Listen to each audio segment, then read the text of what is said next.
As you know, that this is Interfaith Conference, and we started our Interfaith Conference last day, yesterday, with the recitation of the Holy Quran, and also on the way methodology of Sikh Biradari. And now, to start of this session, I would like to request Bishop John Samuel for prayer, and we will start with the prayer. Bishop John Samuel. मैं खुदा का शुक्र और उसकी तारीफ़ करता हूँ जिसने ये मौका दिया कि आज आपके दरमियान हाज़िर हो सकूँ। तो खुदावंद का शुक्र हो, खुदावंद की तारीफ़ हो कि हम सब यहाँ पर जमा हैं। कल से हमने बड़ी खुराक खाई, यहाँ पर खाने भी खाए, चाय पी और बहुत कुछ लिया और रूहानी खुराक भी खाई। हमने बहुत सी तकरीरें सुनी, बहुत से मकाले सुने। उन सब के लिए खुदावंद का शुक्र और खुदा की तारीफ़ करते हैं। मेरे से मैं ये कहना चाहता हूँ कि दुनिया में अजीब हालात हैं, एक अजीब कशमकश और बेचैनी है।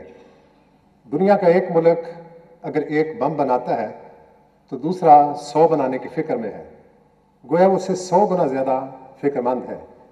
ये एक ऐसा माहौल बन चुका है कि अमन मफकूद हो चुका है। दुनिया के बहुत से मुल्क हैं जिनके हम नाम ले सकते हैं। यमन का नाम लिया जा सकता है, शाम का नाम लिया जा सकता है, मिस्र का नाम लिया जा सकता है, पाकिस्तान का नाम लिया जा सकता है कि यहाँ पर ऐसे हालात मौजूद हैं।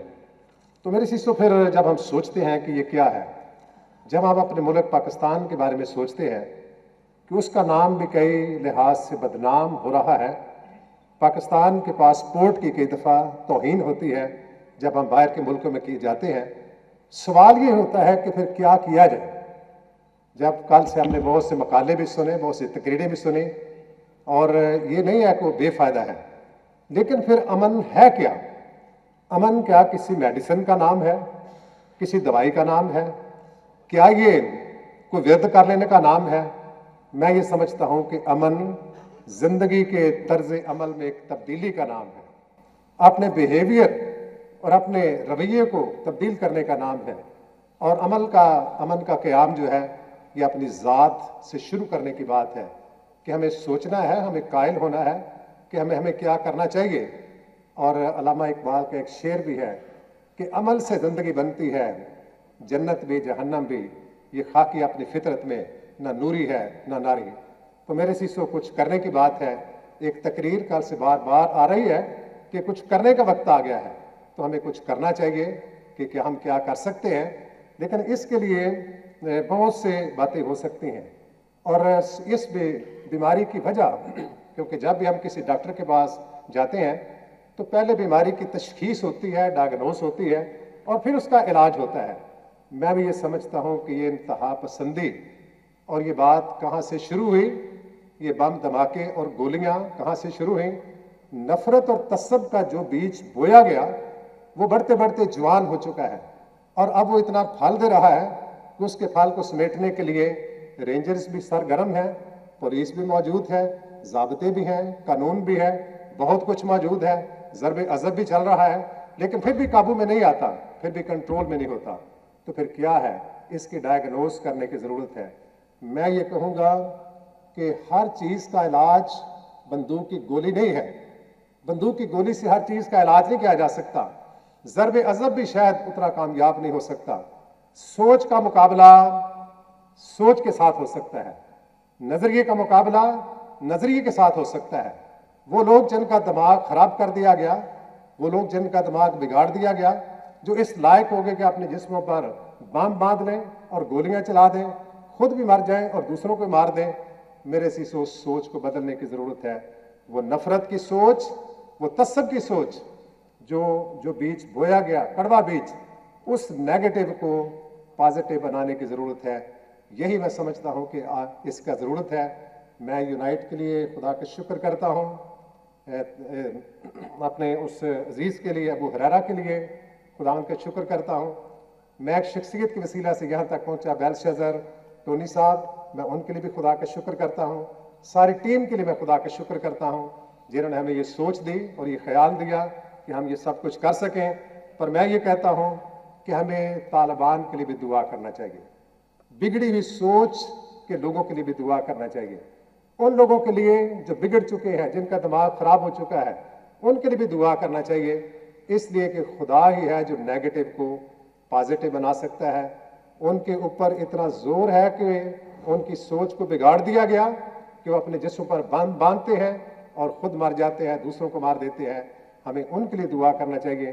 اور میں نے یہ کہا کہ نظریے کا مقابلہ نظریے سے ہو سکتا ہے اور سوچ کا مقابلہ سوچ سے ہو سکتا ہے۔ تقریریں ہم نے سنی ہیں، یہ بے فائدہ نہیں ہے، مقالے بھی ہم نے سنے ہیں، آج بھی ہم سنیں گے، لیکن اس چیز کے لیے کہ یہ سب کچھ کیا گیا، ہمیں یہ سب کچھ کرنے کی ضرورت ہے۔ لیکن میں آخر میں یہ کہوں گا کہ ہر ایک اپنے ہی احوال پر نہیں بلکہ دوسروں کے احوال پر بھی نظر رکھے۔ جیسا ہم چاہتے ہیں کہ لوگ ہمارے ساتھ کریں، ہمیں بھی ان کے ساتھ کرنا چاہیے۔ اگر ہم اپنے لیے محبت چاہتے ہیں، دوسروں کے ساتھ محبت کرنا چاہیے۔ اگر ہم اپنے لیے عزت چاہتے ہیں، دوسروں کے لیے عزت کرنا چاہیے، اور ہمیں سب کے لیے دعا کرنا چاہیے۔ اور شاید یہ بات آپ کو عجیب لگتی ہے جب میں کہتا ہوں کہ طالبان کے لیے بھی دعا کرنا چاہیے، تخریب کاروں کے لیے بھی دعا کرنا چاہیے، برے لوگوں کے لیے بھی دعا کرنا چاہیے۔ خدا ہے جو سوچوں کو بدلنے والا ہے، خدا ہے جو ارادوں کو بدل سکتا ہے، خدا ہے جو نیگیٹو کو پازیٹو بنا سکتا ہے۔ اس لیے برے لوگوں کے لیے بھی دعا کرنا چاہیے کہ خدا ان کے ارادوں کو، خدا ان کی سوچوں کو بدل دے، اور خدا ان کے نیگیٹو اور برے خیالات کو، منفی خیالات کو مثبت بنا دے۔ خدا ہم سب کو برکت دے، آمین۔ آئیے ہم دعا کے لیے اپنے سروں کو جھکائیں۔ خداوند آسمانی خدا، ہم تیرا شکر کرتے ہیں اس ماحول کے لیے، اس فورم کے لیے، اس جگہ کے لیے، ان سارے لوگوں کے لیے اے خدا تیرا شکر کرتے ہیں۔ تو نے مختلف جگہوں سے، مختلف ممالک سے، مختلف شہروں سے خداوند ان لوگوں کو بلایا، ان کے لیے خداوند تیرا شکر کرتے ہیں۔ کاش کہ ہم ایک نئی سوچ، نئے ارادے کے ساتھ، نئی روح کے ساتھ یہاں سے روانہ ہوں، جو کچھ ہم سوچتے ہیں، جو کچھ ہم نے سیکھا ہے، اس پر عمل کر سکیں، تاکہ اے خدا تیری مرضی کو پورا کریں۔ جہاں پر امن نہیں ہے، ہم دعا کرتے ہیں کہ وہاں پر امن قائم ہو جائے۔ یمن کے لیے دعا کرتے ہیں، شام کے لیے دعا کرتے ہیں، مصر کے لیے دعا کرتے ہیں، فلسطین کے لیے دعا کرتے ہیں، ہم فرانس کے لیے بھی دعا کرتے ہیں۔ اے خداوند جہاں جہاں امن مفقود ہو چکا ہے، اے خدا تو ہی وہاں پر امن قائم کر، تیرا راج ہو، تیری بادشاہی ہو، اے خداوند تیری موجودگی ہو، تیری حضوری ہو ہر جگہ۔ نیگیٹو خیالات کو اے خداوند تو پازیٹو بنا دے۔ ان لوگوں کو جو تخریب کار ہیں، جنہوں نے امن کو خراب کر دیا، اے خدا ہم تیرے حضور دعا کرتے ہیں، ان کی نیگیٹو سوچوں کو پازیٹو بنا دے، اور اے خداوند ان کو برکت دے، تاکہ وہ اپنی اس غلط راہ سے ہٹ کر نئی راہ پر چلے اور تیری مرضی کو پورا کرے۔ اے خداوند آج کے سارے دن کے لیے دعا کرتے ہیں، اور جو بولنے والے ہیں، جو تقریر کرنے والے ہیں، مقالے پیش کرنے والے ہیں، ہم اے خداوند ان کے لیے دعا کرتے ہیں۔ اے خداوند ان کو برکت دے، اپنے روح سے معمور کر، اور اے خداوند توفیق دے کہ جو کچھ کہتے ہیں دل سے کہے، اور وہ کلام، وہ باتیں پرتاثیر ہوں، اور ان کے وسیلہ سے لوگوں کو برکت ملے۔ اے خداوند تو رحم کر آج کے سیشن کو، اور آج کے سارے دن کو ہم تیرے حضور لاتے ہیں، کہ تو اے خدا رحم کر اور برکت دے، اور اس کو پرتاثیر بنا، اس کو افیکٹو بنا، اور اس کو بابرکت بنا۔ تیرے ہی مقدس نام میں مانگتے ہیں، آمین۔ Amin ya Rabbal Alameen. Thank you, Bishop John Samuel. And now we are starting with our presentations. المقالة الأولى تكون من دكتور محمد علي الزين، وموضوعه الأديان وسيلة التعايش بين الشعوب. ڈائریکٹر انٹرنیشنل ہولی قرآن ایوارڈ خرطوم سوڈان سے تشریف لائے ہیں ہمارے مہمان۔ استقبال کیجئے ڈاکٹر علی محمود الزین۔ يقول الله سبحانه وتعالى: وجاهدوا في الله حق جهاده هو اجتباكم وما جعل عليكم في الدين من حرج. أسأل الله سبحانه وتعالى أن نكون في هذا المؤتمر متحاورين، وأن نخرج فيه في هذه الجلسات منذ الأمس واليوم بتوصيات تخدم القضية التي نتحاور من أجلها التعايش بين الشعوب. والتحية لمنظمة يونايتد التي قامت بترتيب هذا الحوار وهذا الجمع الكريم، فنسأل الله لهم التوفيق. يبين الله سبحانه وتعالى أن هذا الدين يسر وليس فيه مشقة ولا عسر، بل كله يسر، وسهله الله سبحانه وتعالى غاية السهولة. قال تعالى: ولقد يسرنا القرآن للذكر فهل من مدكر. هذه الآيات تبين أن الدين الإسلامي فيه اليسر وليس فيه المشقة، ويحتوي كل الطوائف وكل الجماعات بسهولة هذا الدين، فنسأل الله التوفيق. الورقة التي سأتحدث من جزئية فيها هي الأديان وسيلة لتحقيق الشعوب، لتحقيق التعايش بين الشعوب. تهدف هذه الورقة إلى إبراز قيمة التعايش الديني ومقدرته على تحقيق الطمأنينة التي تفضي إلى التعايش بين الشعوب، كما فعل في مجتمع المدينة في صدر الدولة الإسلامية عندما دخل النبي صلى الله عليه وسلم إلى المدينة. وتهدف كذلك الورقة إلى إبراز تطوير الحوار الديني وكيفية مد جسور التواصل بين الشعوب لتقديم نموذج يسير عليه التعايش في مستقبل الدول ومستقبل الجماعات. وتتناول كذلك المنهج الشرعي للحوار بين الأديان وأهدافه وآدابه ووسائله، وسماحة النبي صلى الله عليه وسلم في معاملة غير المسلمين. لكن سأختصر في موضوعين: في التعايش الديني، وأورد نموذجا للتعايش الديني الموجود في بلد السودان بإذن الله سبحانه وتعالى.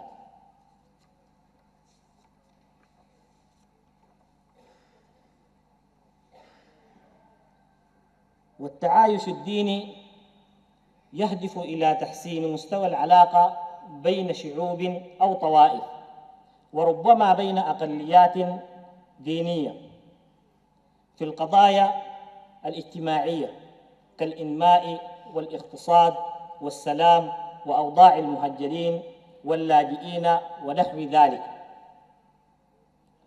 وهذا المفهوم لا يزيد على حسن المعاملة والعيش بصورة ملائمة بين كافة المجتمعات مع الاختلاف الديني والفكري والثقافي، والتعايش بهذا المعنى بين أتباع الأديان المختلفة لا يرفضه الإسلام، وإنما يدعو له. يقول الله سبحانه وتعالى: لا ينهاكم الله عن الذين لم يقاتلوكم في الدين ولم يخرجوكم من دياركم أن تبروهم وتقسطوا إليهم إن الله يحب المقسطين. فالتعايش مع غير المسلمين والتواصل معهم مشروط بكف أذاهم عن المسلمين، وقد بينت هذه الآية. والبر المأذون فيه حسن المعاملة وحسن الكلام والتواصل في المعروف والقسط إليهم. فالمبدأ الذي أسسته هذه الآية في خطاب ومعاملة غير المسلمين جمع مع التقيد بالثوابت حظاً وافراً من التعايش والمرونة في القول باستعمال لغة العصر ووسائل الإقناع التي تراعي حال المخاطب وثقافته وعلمه وأسلوب تفكيره ونمط حياته. وعاداته ومحيطه الاجتماعي وما إلى ذلك من المتغيرات التي تختلف من مجتمع لآخر. أيها السادة المؤتمرون، الحوار والتعايش الديني له خصائص، ومن هذه الخصائص أنه حوار لا علاقة له بالدين، وأنه يختصر فيما يتعلق بالمعيشة البحتة بين أهل الأديان، وأنه لا يتضمن محبة ولا ولاء أو اعترافا بصحة دين الآخر أو تزكيته أو مدحا، وإنما هو من أجل التعايش بين الشعوب. وهذا النوع من الحوار فهو جائز لا إشكال فيه.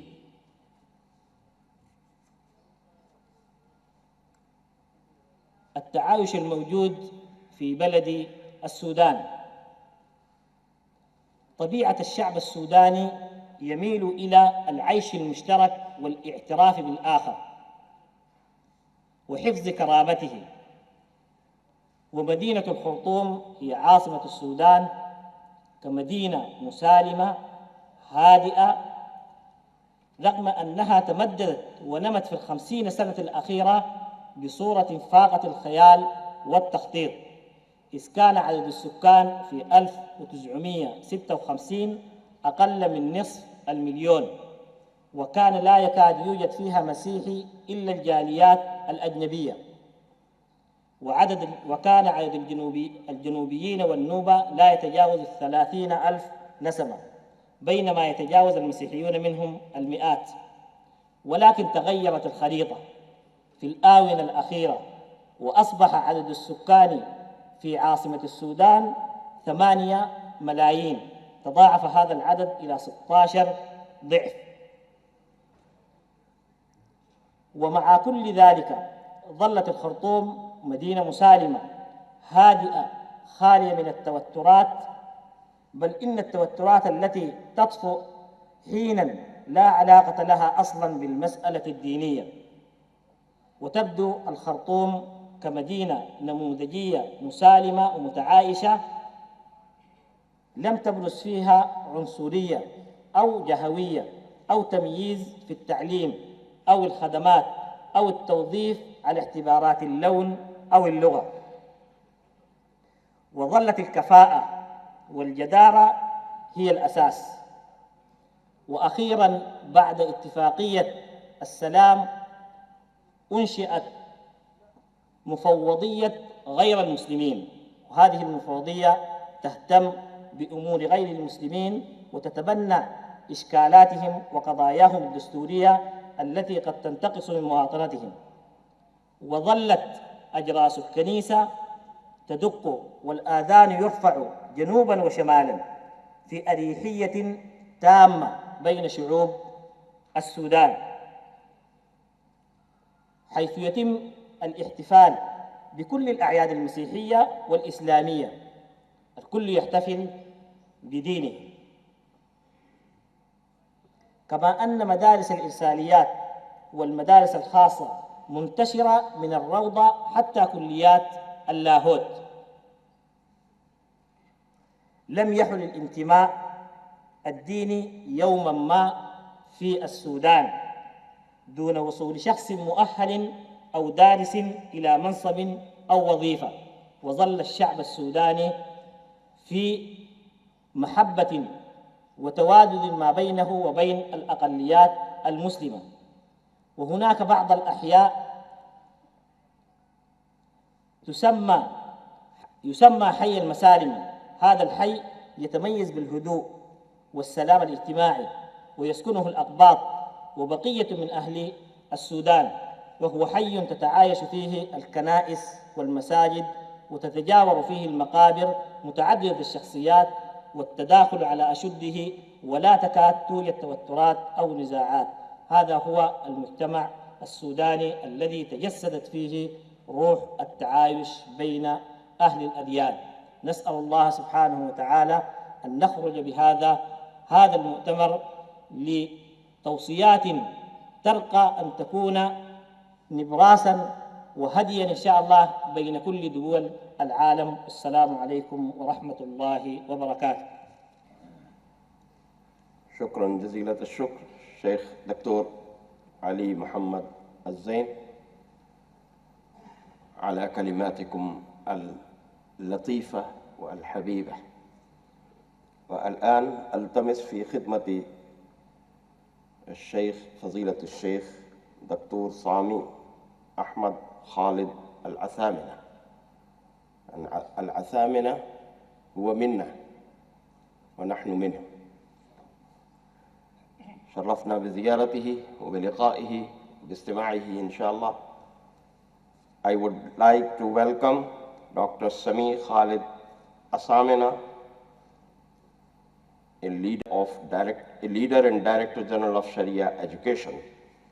आपका मौजू है अहमियत الحوار بين الأديان في أمن العالم.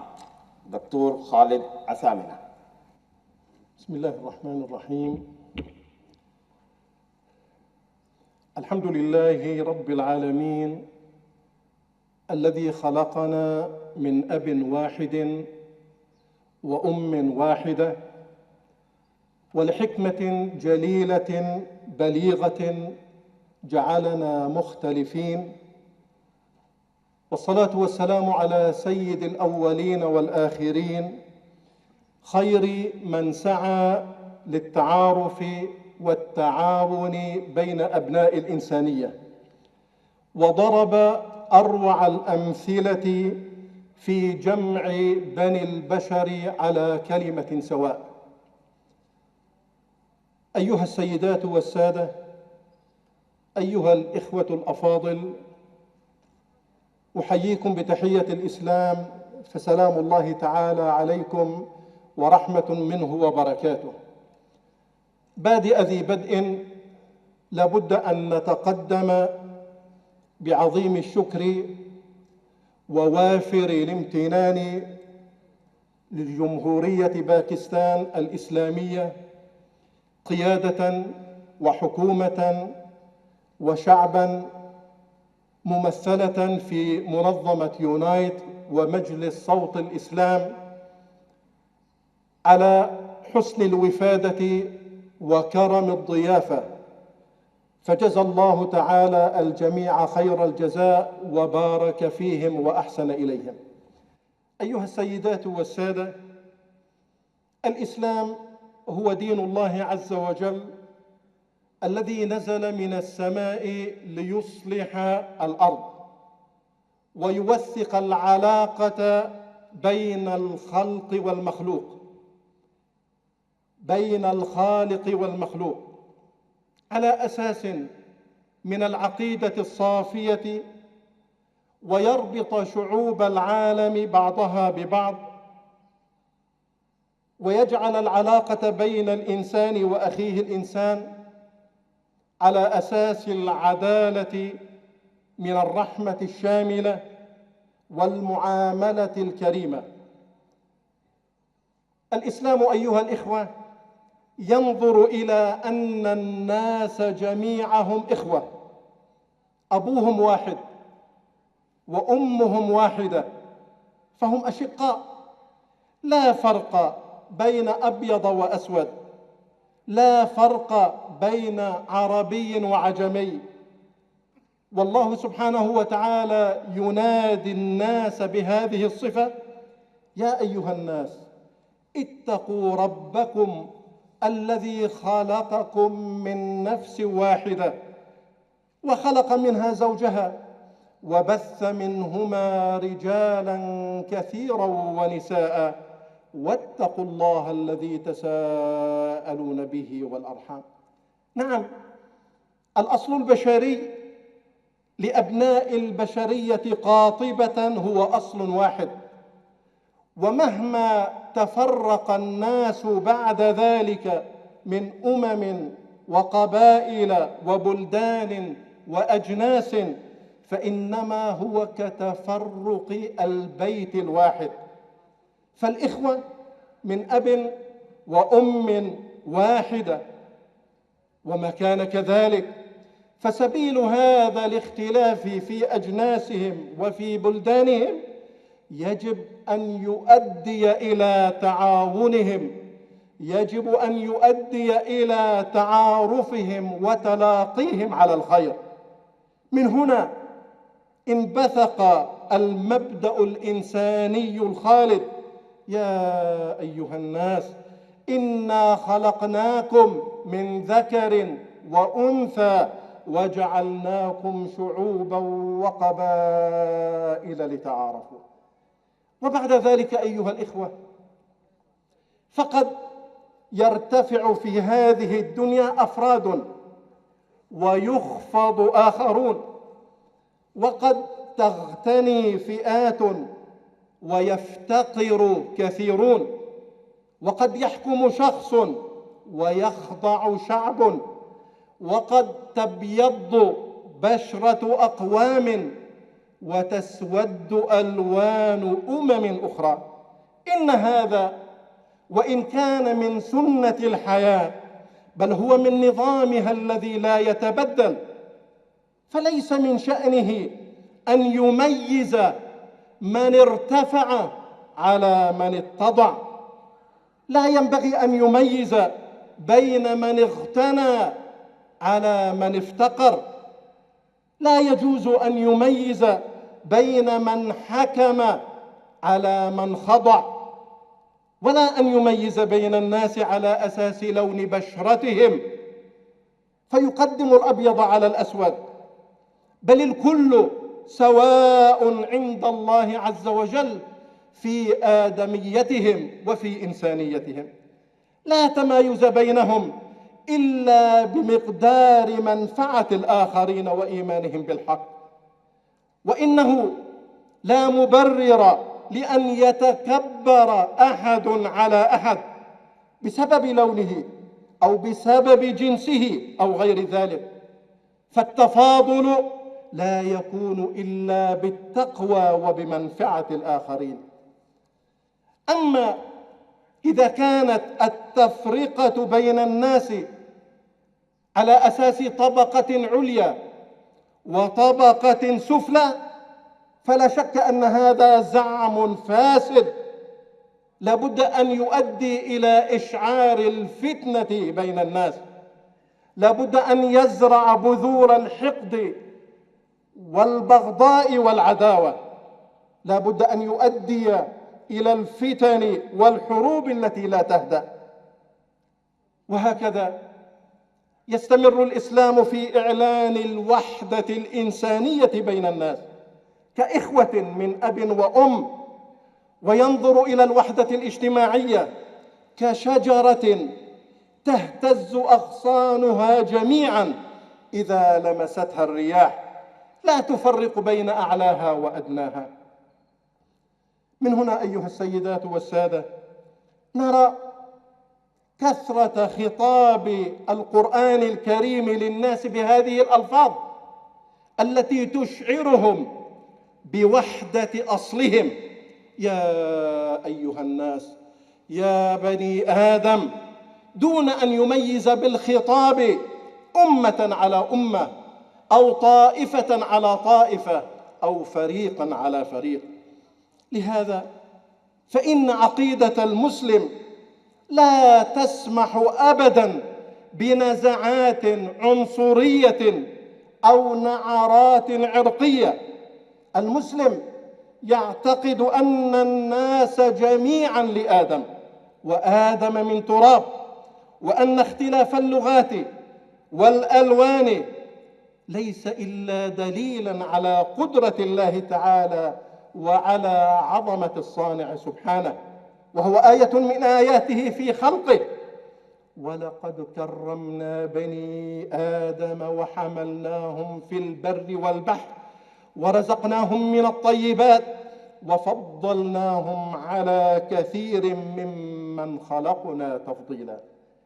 نعم أيها السيدات والسادة، شعور المسلم بأخوته لبني الإنسان جميعا ليس أمرا ثانويا عنده ولا نافلة في دينه، إنما هو عقيدة يدين الله بها ويلقاه عليها يوم القيامة.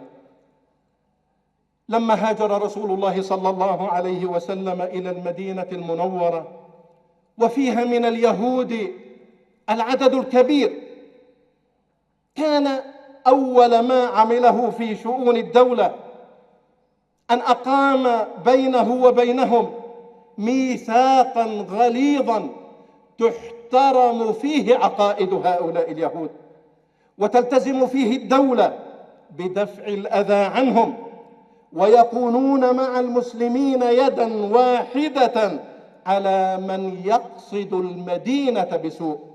فبذلك طبق رسول الله صلى الله عليه وسلم مبادئ التسامح والأخوة الإنسانية في البذور الأولى للحضارة الإسلامية.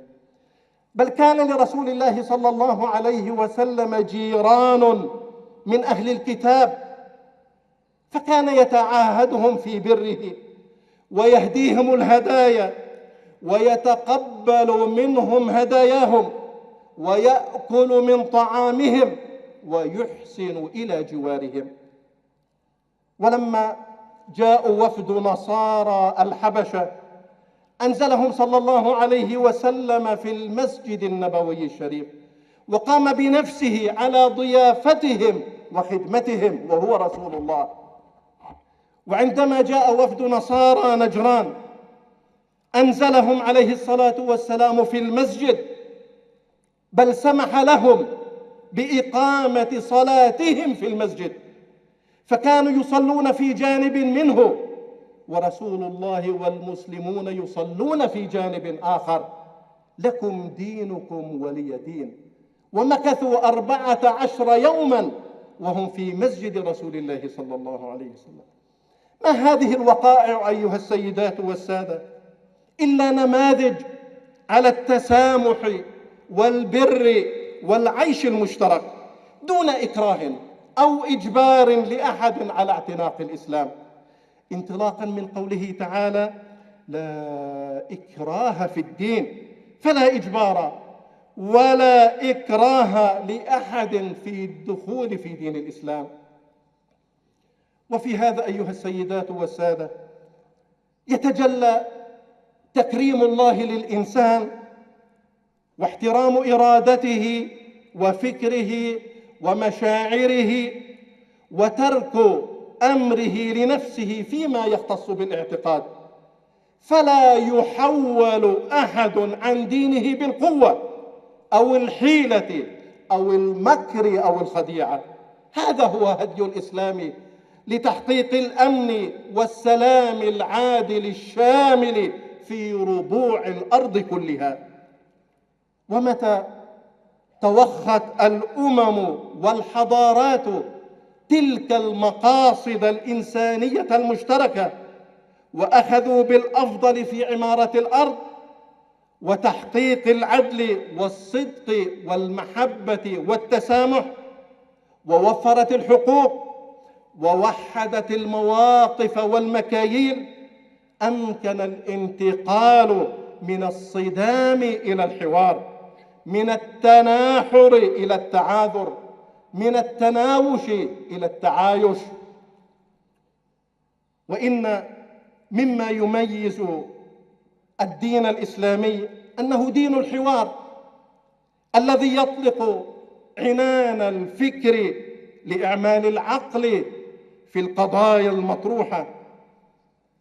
ومن المواضيع المهمة التي تطرق إليها كتاب الله تعالى عز وجل واعتنى بها عناية فائقة الحوار، لأن الحوار من فطرة الإنسان، بل هو صفة ملازمة له، وكان الإنسان أكثر شيء جدلا. نعم، لقد فطر الله الإنسان على مواجهة هذه الحياة بكل مكوناتها بعقلية منفتحة لا تستقر على حال، فتراه يحاور ويناقش ويجادل، وتتنوع الآراء وتتلاقح الأفكار، وتتنافس في سرد وبيان الأدلة والحقائق بالكلام والمنطق. كوسيلة للإقناع. نعم أيها السيدات والسادة، الكلام الحسن في الإسلام والمنطق السليم هو السبيل الأمثل للحوار، والقرآن العظيم يعطي الحوار كل هذه الأهمية بأجمل الكلام الممزوج بالمشاعر الصادقة حتى نصل إلى الحقيقة. يقول ربنا سبحانه وتعالى: وقل لعبادي يقولوا التي هي أحسن ولا تجادلوا أهل الكتاب إلا بالتي هي أحسن. نعم، هناك كلام حسن جميل، وهناك كلام أحسن وأفضل وأرقى. لهذا أمر القرآن الكريم باختيار اللفظ الأحسن وليس اللفظ الحسن في الحوار وفي المناقشة وفي المجادلة. لماذا أيها الإخوة؟ لأن الكلام صفة للمتكلم، وبمقدار ما يكون الكلام محتويا على شروطه الأخلاقية والموضوعية بمقدار ما يبلغ إلى هدفه. الكلمة الطيبة نعمة روحانية تصل ما بين القلوب، تربطها برباط المودة والمحبة والتآلف. وصدق الله تعالى في كتابه: ألم تر كيف ضرب الله مثلا كلمة طيبة كشجرة طيبة أصلها ثابت وفرعها في السماء. من هنا أيها الإخوة والأخوات نرى أن رسول الله موسى عليه السلام جعل أسلوب الكلام مطلبا أساسيا وأوليا لما أمر الله به، فدعا الله سبحانه وتعالى قائلا: قال رب اشرح لي صدري ويسر لي أمري واحلل عقدة من لساني يفقه قولي. إنه عليه السلام ربط جوهر رسالته كلها في فهم الناس عنه، يفقه قولي. فهو لم يطلب من الله تعالى قوة أو سلاحا يخوض به، بل طلب لسانا كامل البيان. ومع كل هذا طلب من الله سبحانه أن يستعين بأخيه هارون الفصيح طلق اللسان، فماذا قال؟ وأخي هارون هو أفصح مني لسانا فأرسله معي رد أن يصدقني إني أخاف أن يكذبون. نعم، إذن طلاقة اللسان والصياغة الأحسن وحسن العرض التي طلبها سيدنا موسى عليه السلام هي ذاتها الأدوات الرئيسية في الدعوة والحوار. نعم أيها السيدات والسادة، الإسلام يعتبر الحوار قاعدته الأساسية للدعوة للإيمان به عز وجل، وقد أكد القرآن الكريم والسنة النبوية هذا المبدأ. فكم من موضع في القرآن الكريم عرض ربنا سبحانه وتعالى الحوار مع الآخرين، مع خلقه، مع أن الله خالقنا جميعا وبأمره وجبت طاعتنا له. فحاور الله سبحانه وتعالى الملائكة، وحاور الأنبياء، وحاور إبليس، حتى إن جميع دعوات الرسل عليهم السلام كانت محكومة بالحوار مع أقوامهم. وهكذا كان رسول الله صلى الله عليه وسلم مع مشركي مكة وغير المسلمين في المدينة المنورة. إن الاختلاف والتنوع بين البشر في ألسنتهم، في ألوانهم، في عقائدهم هو إرادة إلهية محكمة، ولو شاء الله سبحانه وتعالى لخلقنا على نسق واحد. ويؤكد هذا القرآن الكريم الذي يدعو الناس بشتى أطيافهم وأديانهم وأعراقهم للتعارف والتعاون فيما بينهم. ولو شاء ربك لجعل الناس أمة واحدة ولا يزالون مختلفين. ومن آياته خلق السماوات والأرض واختلاف ألسنتكم وألوانكم إن في ذلك لآيات للعالمين. فالاختلاف إذن سنة كونية تحقق التعامل فيما بيننا، وإلا لما احتجنا إلى بعضنا البعض. فالكون كله أيها الإخوة قائم على التكاملية الناتجة عن الاختلاف. فإذا كان الاختلاف وإذا كان تعدد الآراء والرؤى واقعا وسنة إلهية، فلا بد إذن من وسيلة للحوار للتفاهم فيما بيننا، لا بد من وسيلة لبناء الجسور والتواصل بين الناس كافة. وهذا هو قرآننا يقول: يا أيها الناس إنا خلقناكم من ذكر وأنثى وجعلناكم شعوبا وقبائل. لماذا؟ لتعارفوا إن أكرمكم عند الله أتقاكم. نعم، الحوار أيها السادة يوظف الاختلاف ويرشده كي يؤدي إلى التعارف والتعاون، كي يؤدي إلى نبذ النزاع والشقاق والتفرق والتشرذم للأخوة الإنسانية. الحوار مطلب إنساني وضرورة ملحة لإشباع حاجة الإنسان حتى يندمج ويتعايش مع الآخرين، حتى يعكس الواقع الحضاري والثقافي لتقارب الأمم والشعوب.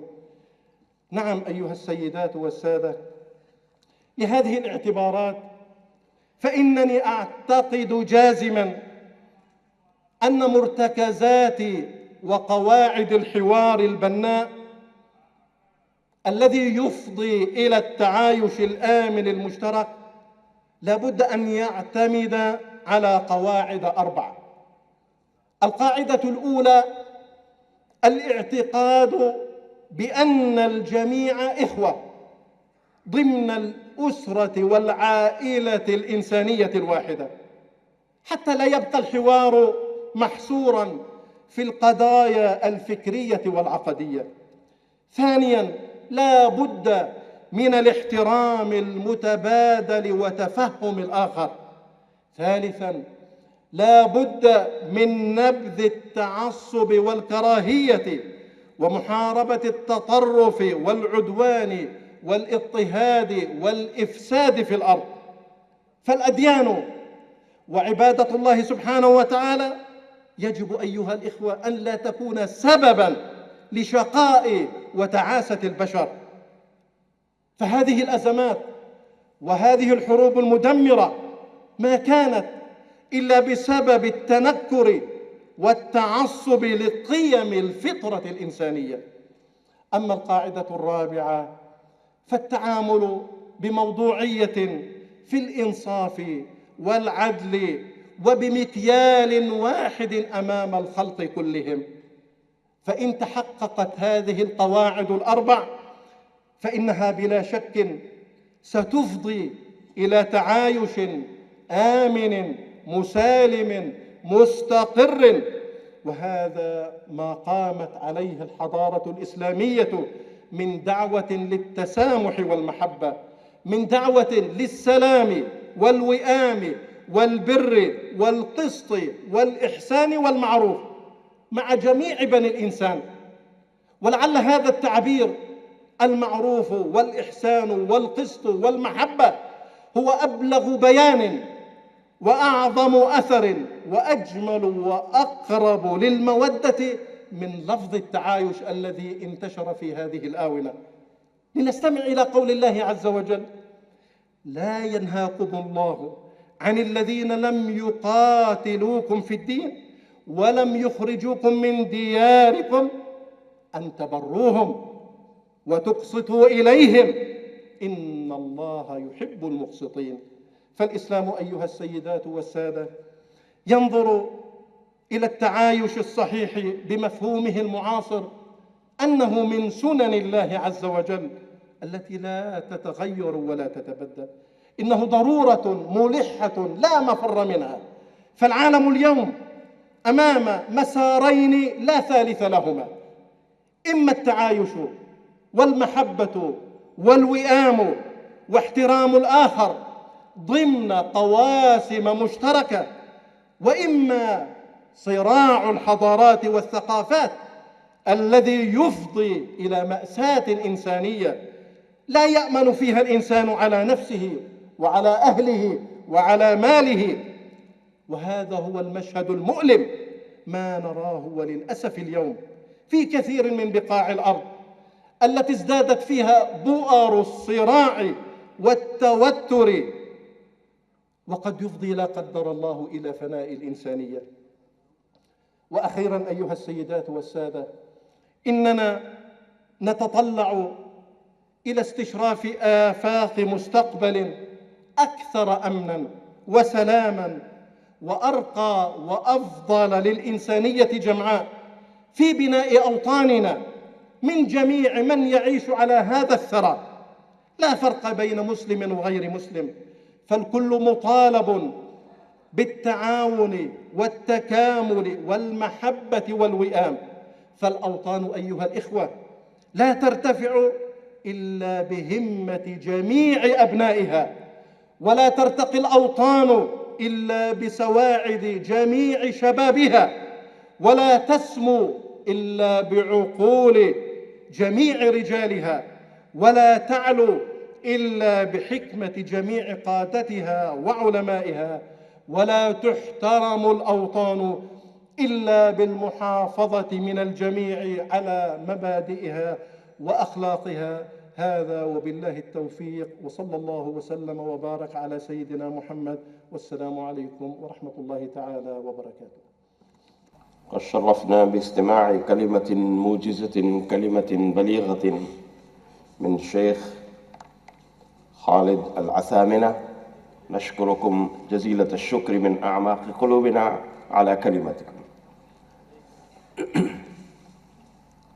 Now I would extend my request to Dr. Christina Soon Jungli, member Interreligious Dialogue and advisor Focular Movement. Please come on the dais and share your opinions, your ideas with us. Thank you very much. I prepared the PowerPoint so that it will be easier to follow.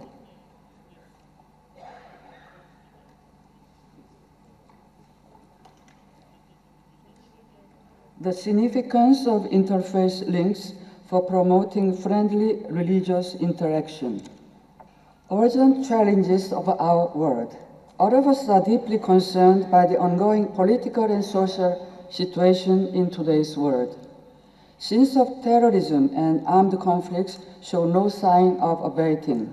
Not only cultural and ethnic diversity, but also religious difference fuel instability to the prospect of peace. This century has seen acts of terrorism being committed in the name of religion. The appalling scenes of conflict, however, should not push back those who continue to believe in the path of dialogue and reconciliation.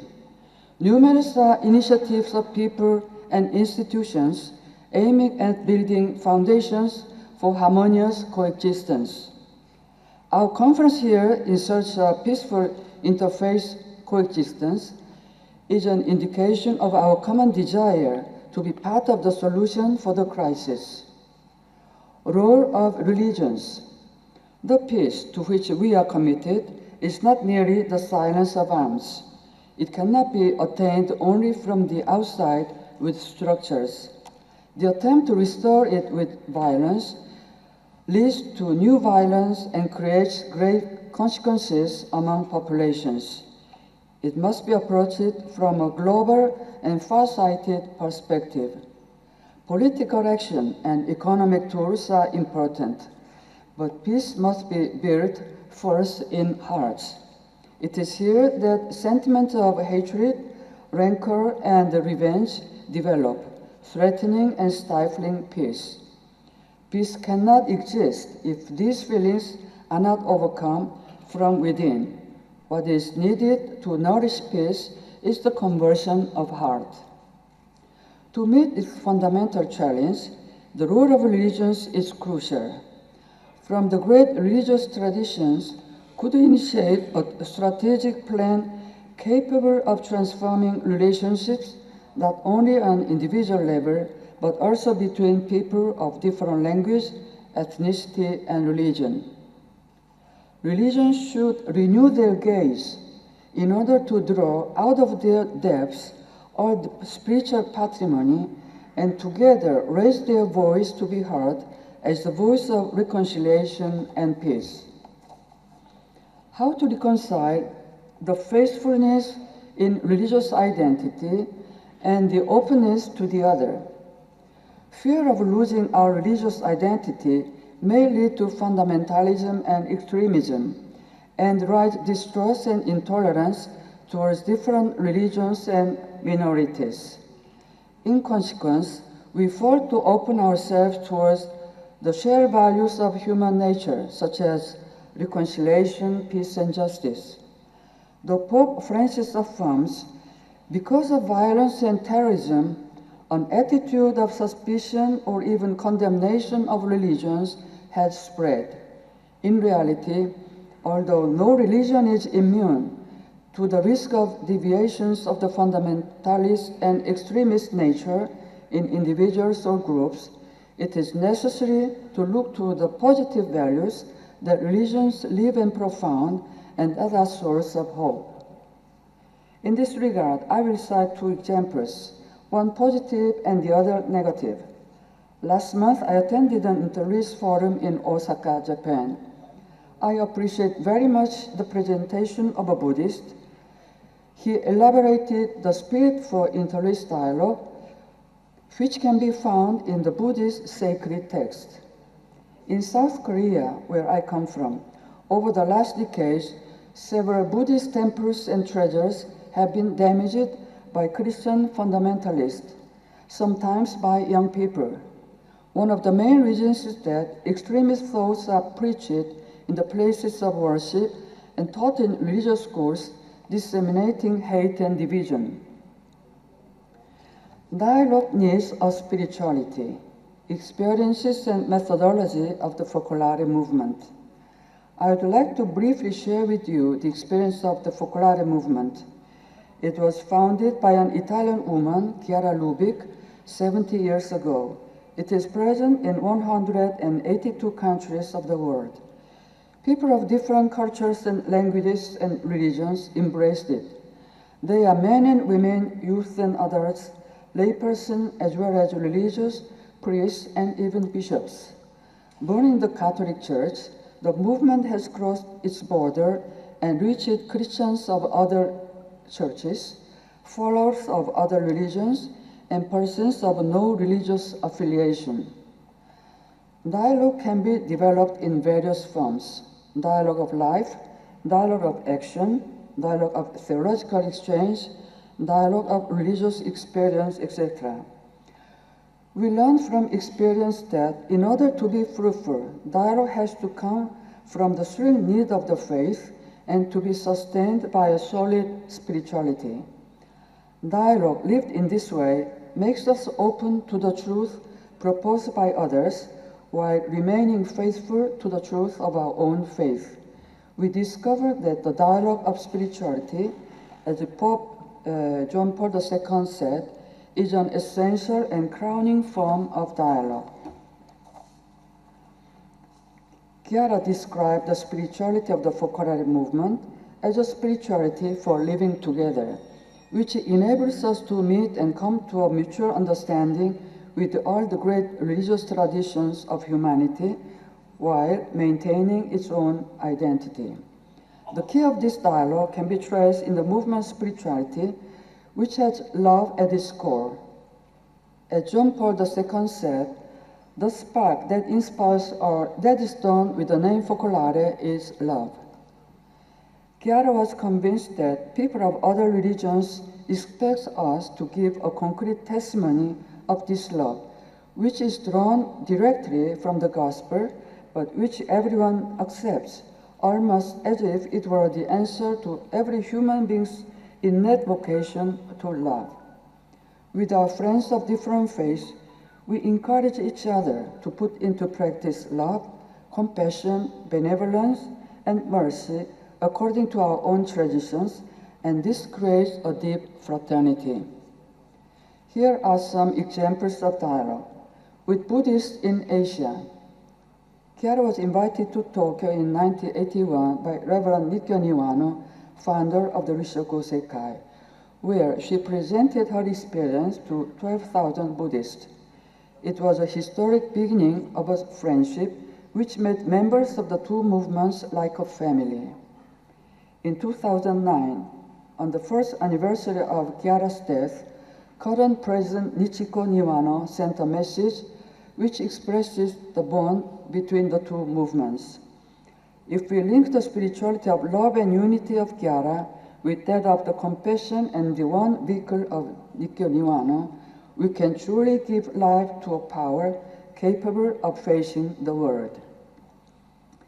In the monastic world of Theravada Buddhism, two Thai monks were guests at Lopiano near Florence in Italy, where there is one of the little towns of the movement. Here, they had a real contact with Christianity as it is lived. Prejudices and fears vanished.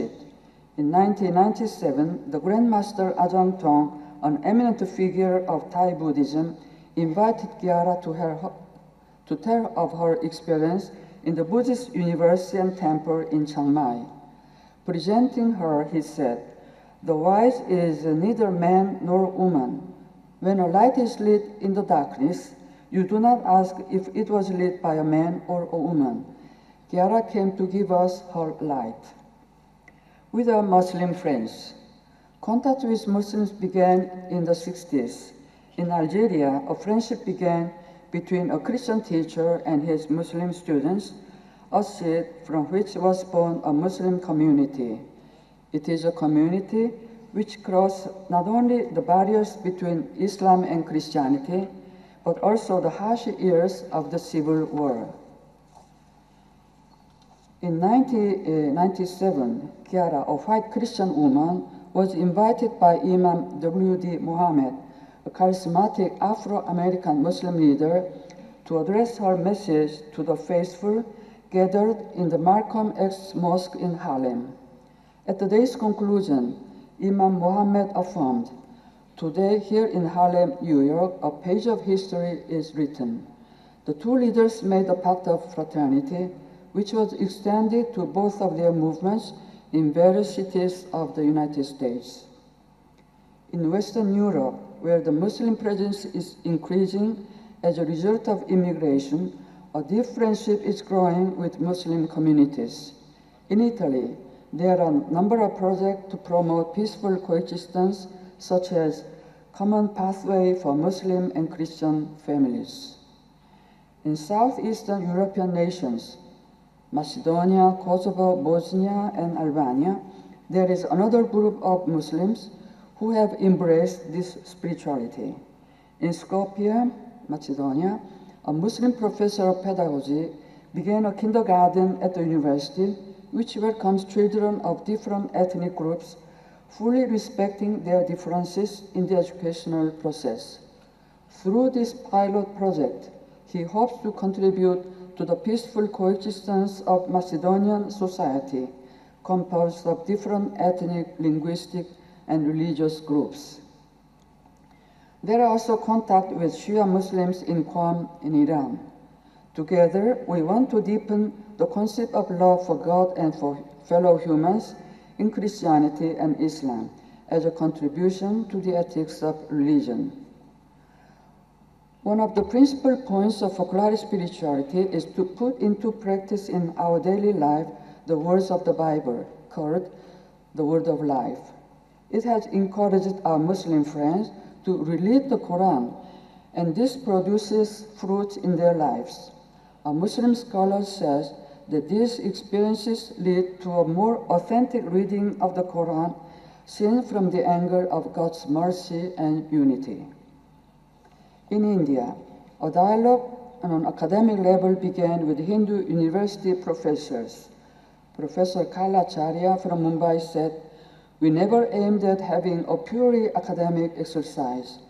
In other seminars, the participants speak about their topics, discuss them, and then go home. Instead, we had a true spiritual experience together." In the south of India, with the Shanti Ashram and other organizations based on the principles of Gandhi, we work together on social welfare projects and peace education programs for young people. With Jews, a deep friendship has developed in different parts of the world. Recently, it reached the point of wanting to take a decisive step ahead. A rabbi of New York tells us that after years of dialogue and with the profound trust we have achieved, we can now raise the level in order to let ourselves be transformed by reciprocal dialogue and come out changed, without the fear and the danger of losing our own identity. Interfaith links is only for friendly religious interaction. Pope Francis affirms that a characteristic of interreligious dialogue should be an attitude of openness in truth and love. In this attitude, both parts find purification and enrichment. True openness involves remaining steadfast in one's deepest convictions, clear and joyful in one's own identity, while at the same time being open to understanding those of the other party and knowing that dialogue can enrich each side. This is what happens in a dialogue based on a spirituality centered on love. We overcome the fear of those who are different from us in religion and culture, and transform suspicion into respect and trust. We discover that our differences can become a gift and a mutual empowerment in faith. Dialogue not only aims friendly interaction and peaceful coexistence. Love lived in dialogue helps us to understand others in their deepest identity and leads us to sincerely welcome the truth, and vice versa too. Openness in truth leads to a deeper communion in love. Side by side along life's holy journey. In this way, dialogue becomes a traveling together along the holy journey of life towards the transcendent goal which God sets for us. We can accompany each other, collaborating in many fields in service of all those who need our support and care. This session is dedicated to youth. It is our ardent hope that young people have all the opportunities for religious education open to those who are different in religion and ethnicity. I will conclude with Gyara's words to Buddhists in Tokyo. These words seem so appropriate for us today.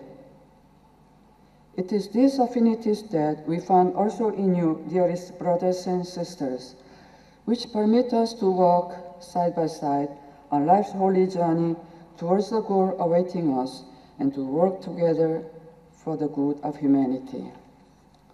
Thanks for your attention. Thank you. Dr. Christina Soon Young Lee was sharing his multi-ethnic experiences as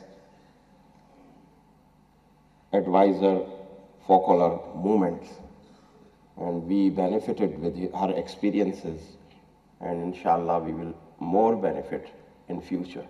Thank you very much. And now I will extend my request to Michael Paul Wacklin, Director Project Cossext Foundation. He will present on the topic of strategies of youth participation in establishing interfaith harmony. Please welcome Michael Walklin. Assalamu alaikum. Thank you to Unite for your courtesy, kindness, and hospitality, and for having the courage to put on this important conference. I am very honoured to be here and very honoured to be allowed to speak. Just before I start, a word about me. I was at the BBC for 23 years, and I was at the end head of religion at the BBC. And then I left in 2010 and I started working at Cambridge University in their Interfaith programme and also for the Coexist Foundation, which has now become Coexist House. I have greatly enjoyed this conference. 3 things are in my heart. 1, we are all children of God. As one of the speakers said, we are all children of God. The commandment that Jesus quotes in the New Testament, which I think unites us all, that we must love the Lord our God with all our heart and mind and strength, and our neighbour as ourselves. That's all we need. And thirdly, something that was said by a speaker at the very beginning, who described us all as flowers in God's bouquet. I love that, and I will take that with me. I am speaking to you for about 15 minutes, and I want you to know I am speaking from the perspective of the West, specifically Europe, and even more specifically, the United Kingdom. Where I am, religion is a little bit embarrassing. Worse, it's ignored. You need to understand where we are, because it is in the collision of where we are and you are that violence happens. There is a curious situation, a paradox, if you like, regarding the place of religion in Europe, and especially in the UK. On the one hand, far fewer people practice their religion than they did 30 years ago, and understanding of religion is at an all-time low. Yet, on the other hand, religion is everywhere, and belief in God, the supernatural, and angels is still high. The secularists told us that God should be dead by now. Experience tells us that God is back. Religion is less practiced, but more visible. This phenomenon of the new visibility of religion in civil society represents one of the most significant social and intellectual paradigm shifts of our day, so says the Regius Professor of Divinity at Oxford, Graham Ward. My colleague Adam Dinham says from Goldsmiths University, and yet there is a very poor quality of conversation about religion and belief, just as we need it most. Billions of people around the world remain religious. Globalization and migration put us all in daily encounter with increasing diversity and religious plurality in our professional and everyday lives.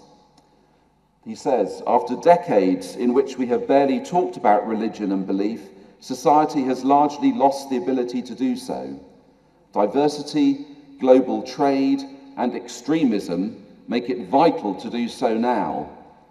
And Professor Dinham concludes with this rather frightening quote, "We had better regain our religious literacy if the conversation is to shed more light than heat and blood." But we lack the confidence to deal with religious subjects and religious people in the West.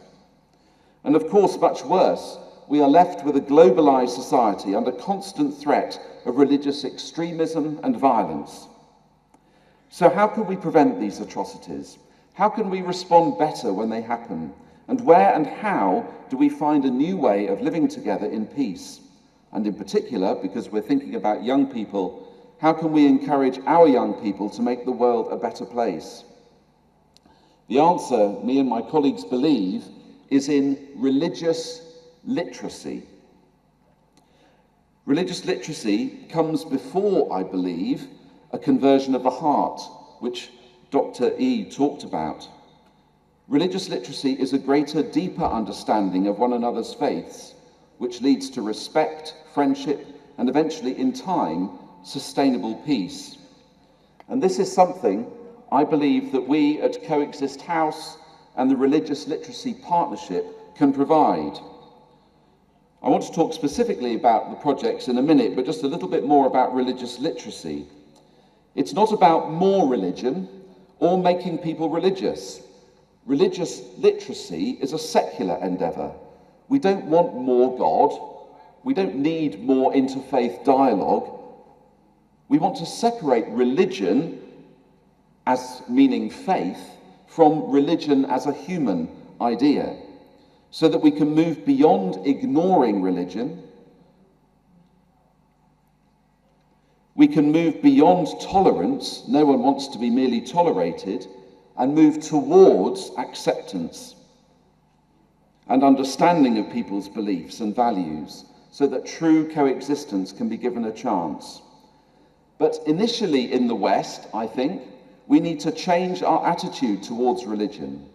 Currently, the secular view, which pervades our society, is that religion is a private matter at best, and at worst, it is something to be ridiculed, laughed at. The former Archbishop of Canterbury, Rowan Williams, with whom I've been working recently, said that it is often the media and society's desire to make religious people look ridiculous. His quote. It is easier that way.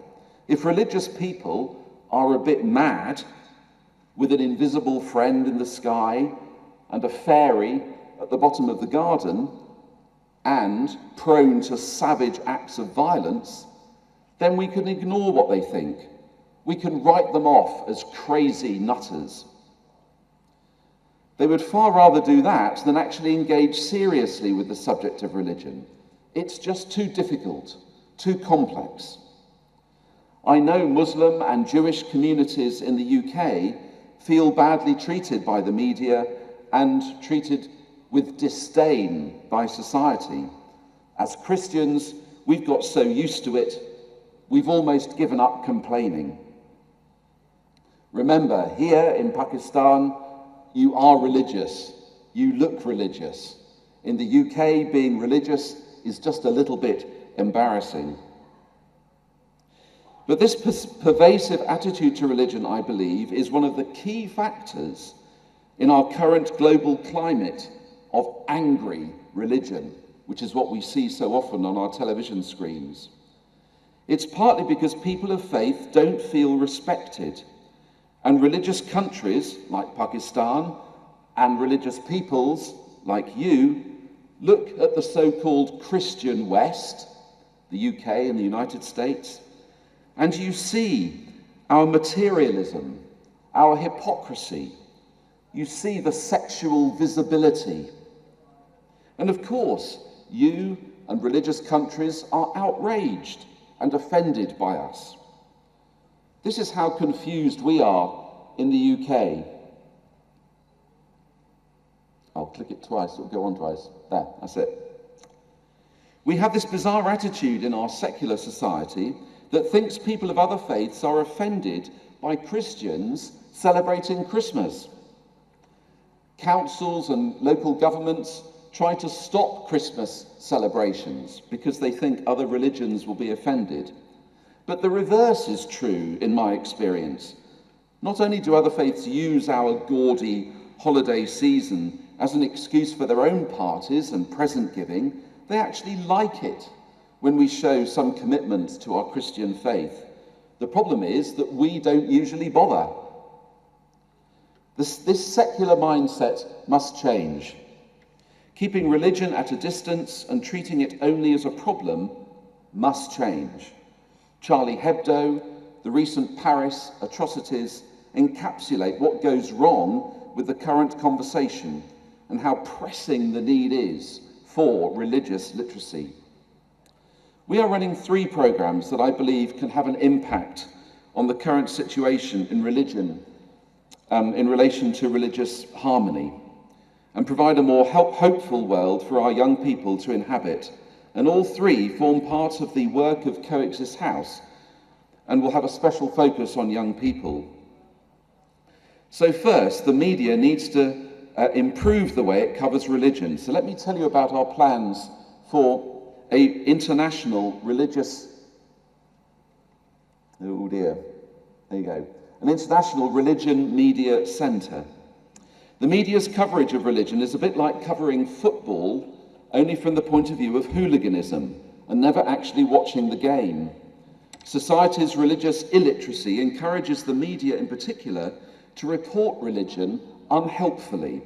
Our TV dramas and soap operas, you have soap operas in Pakistan, I believe, they produce negative portrayals of religion all the time, which of course perpetuate negative portrayals.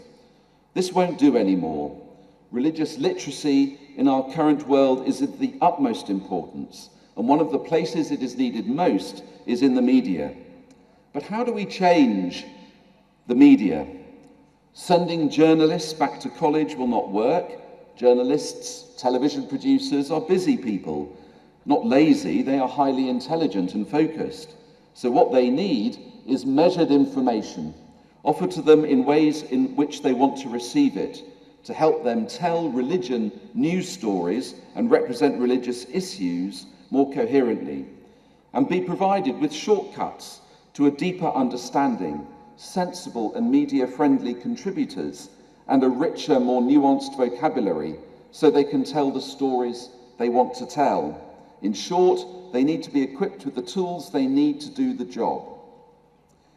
The Religion Media Centre has no editorial line.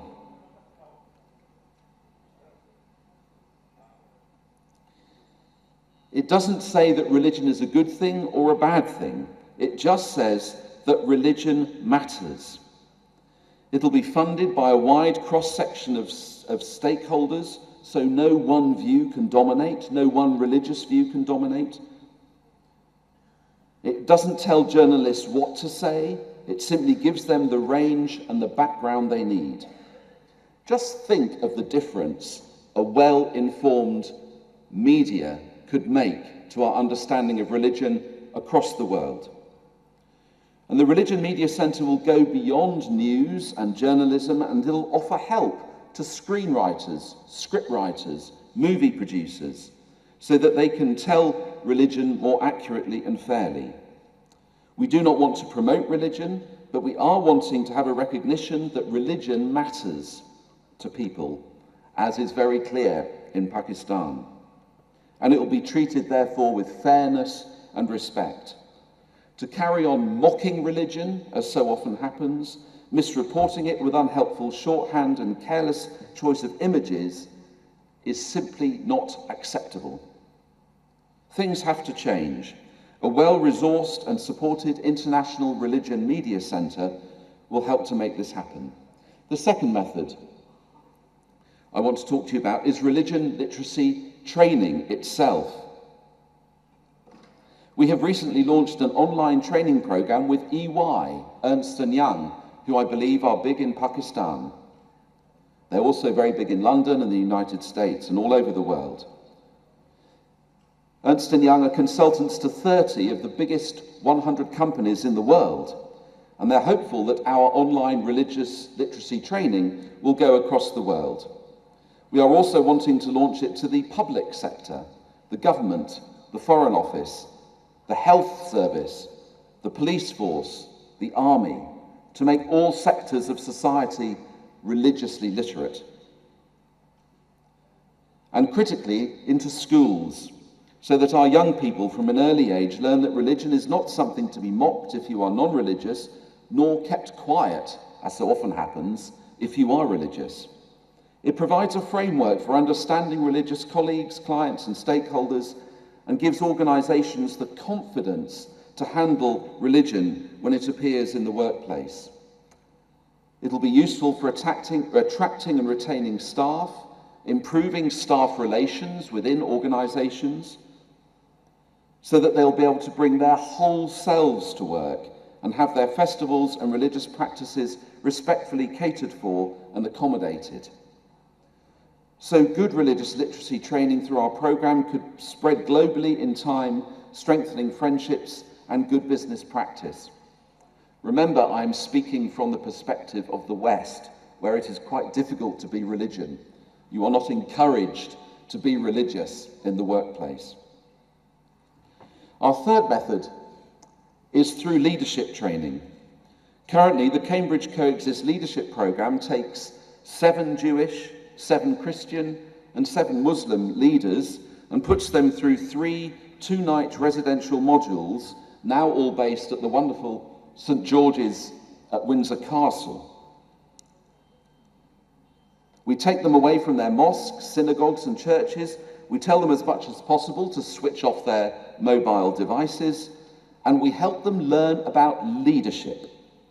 If we took them away for interfaith dialogue, it would all go wrong. They would come to blows. The genius is, it seems to me, of our training model is that they focus on something else. As our Norwegian colleague reminded us yesterday, we too often think that the future of interfaith relations is to sit around and discuss religion. I don't think that's the way. The best way to bring people of different faiths together is around a common cause, be it clean drinking water, or better healthcare, or in our case, learning key leadership skills. That's how real friendships develop. And then, of course, the religious conversations take place. Amazing trust is built up, and by module 3,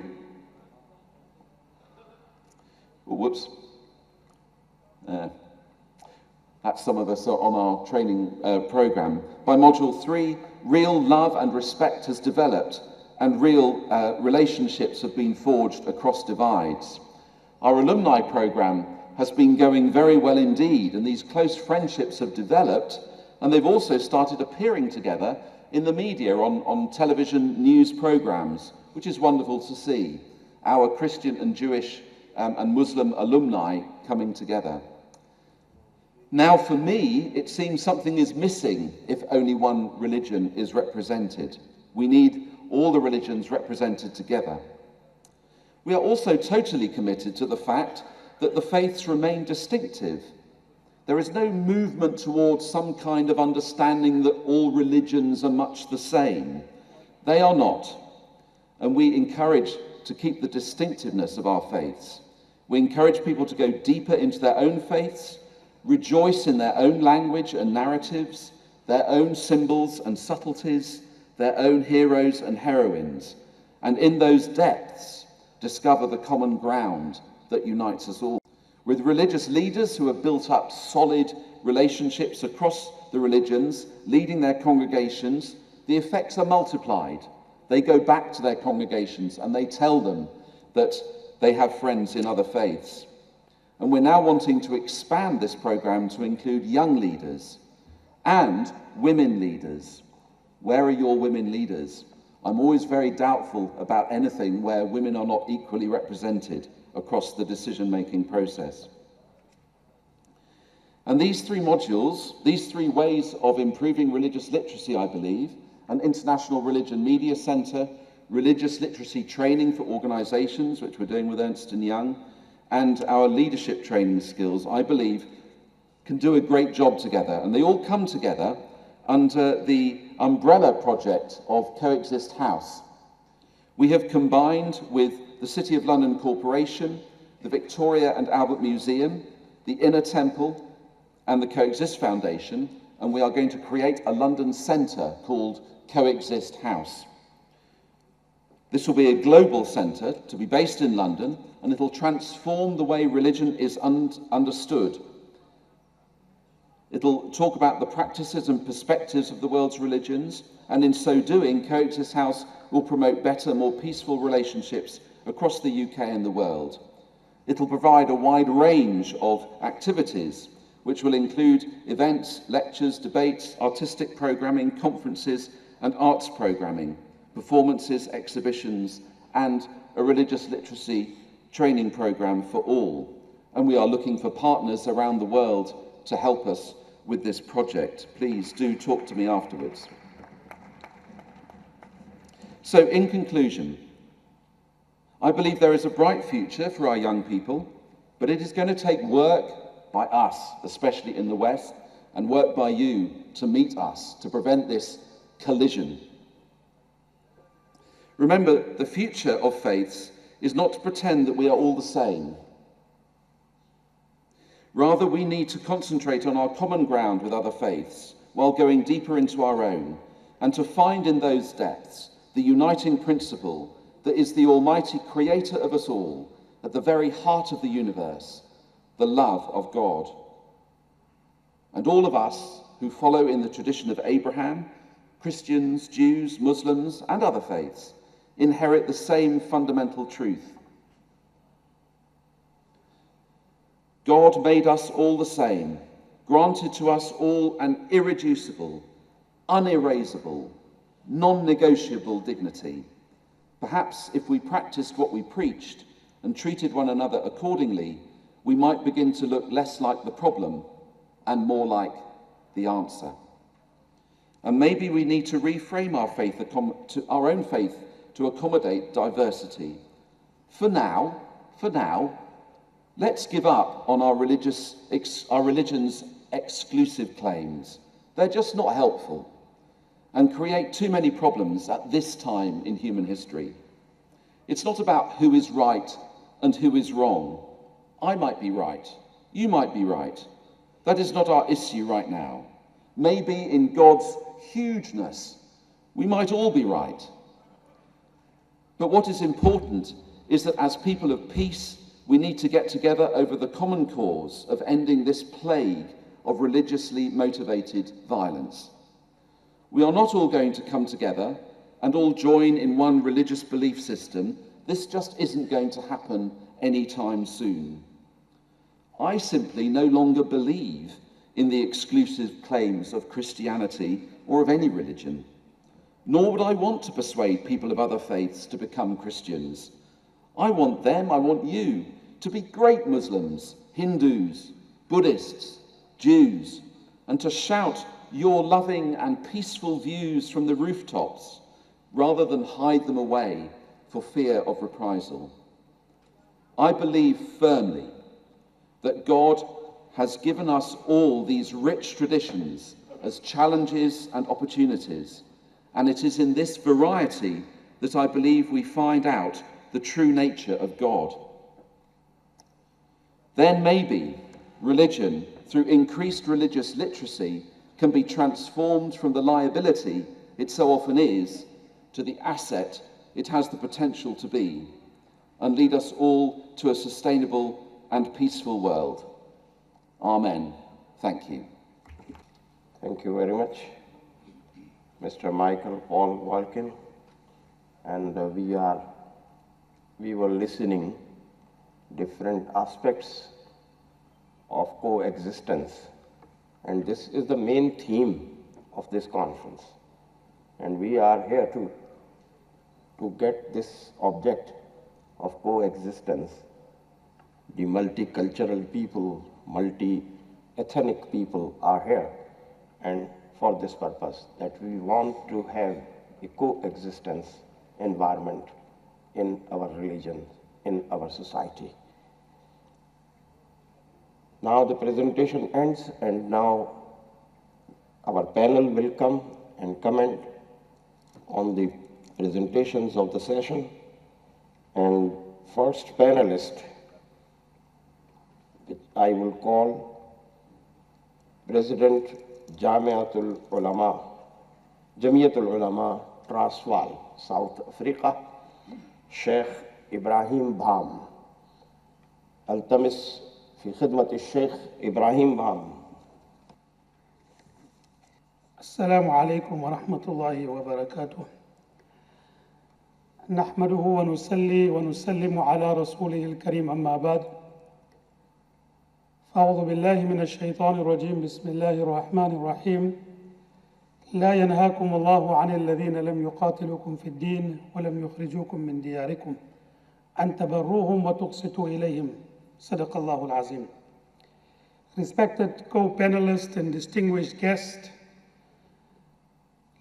ladies and gentlemen, brothers and sisters, Assalamu alaikum wa rahmatullahi wa barakatuh. I will be speaking in English. I begin by praising the Almighty for all His favors that He has bestowed upon us. Salutations be upon all the messengers of the Almighty and all those who follow them in goodness and righteousness. Just a few words about myself. I have fond memories of Pakistan, and I regard myself almost as half a Pakistani, because 10 years of my life I stayed and studied in Karachi, came during the course of my studies many a times to Islamabad, and to be here brings back many fond memories. I've also been in South Africa as a secretary of the Jamiatul Ulama, the Council of Muslim Theologians, delivered a speech at the memorial of our former revered statesman and president, Nelson Mandela. And of course, I've been asked to say and ask and give concluding remarks to this most important session. A session which speaks about the future of humanity, speaks about the future of coexistence, which is in the hands of the youth. Now, in a conference that is called for harmony, and of course it is called for interfaith coexistence, it is but natural that we speak on the theme and we emphasize the agenda of the conference. Various speakers have done so with great aplomb and with great speciality and with great research. It was Brother Khalid who spoke about the various verses of the Holy Quran, speaking about coexistence, speaking about love. وَقُلْ لِعِبَادِي يَقُولُ الَّتِي هِيَ أَحْسَنُ. Tell unto my bondsmen, يَقُولُ الَّتِي هِيَ أَحْسَنُ, that they should speak graciously. فَقُولَا لَهُ قَوْلًا لَيِّنًا. Almighty Allah told Moses when He sent him to the Pharaoh, there can be no greater righteous person than Moses and Musa alayhi salam, and perhaps no greater tyrant than the Pharaoh, than Pharaoh. But the Almighty, when He sent him to Pharaoh, told unto him, فَقُولَا لَهُ قَوْلًا لَيِّنًا. Speak to him graciously, speak to him with kindness.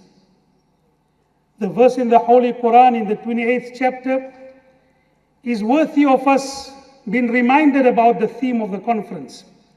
لا ينهاكم الله عن الذين لم يقاتلوكم في الدين ولم يخرجوكم من دياركم. That the Almighty does not prohibit you with regard to those people who do not drive you out of your homes, are not hostile towards you, أن تبروهم, that you must be kind towards them and you must be just with them. Worthy of consideration is that the Almighty tells us to behave with people of other faiths, that's in our Quran, in our teachings, and uses the word bir.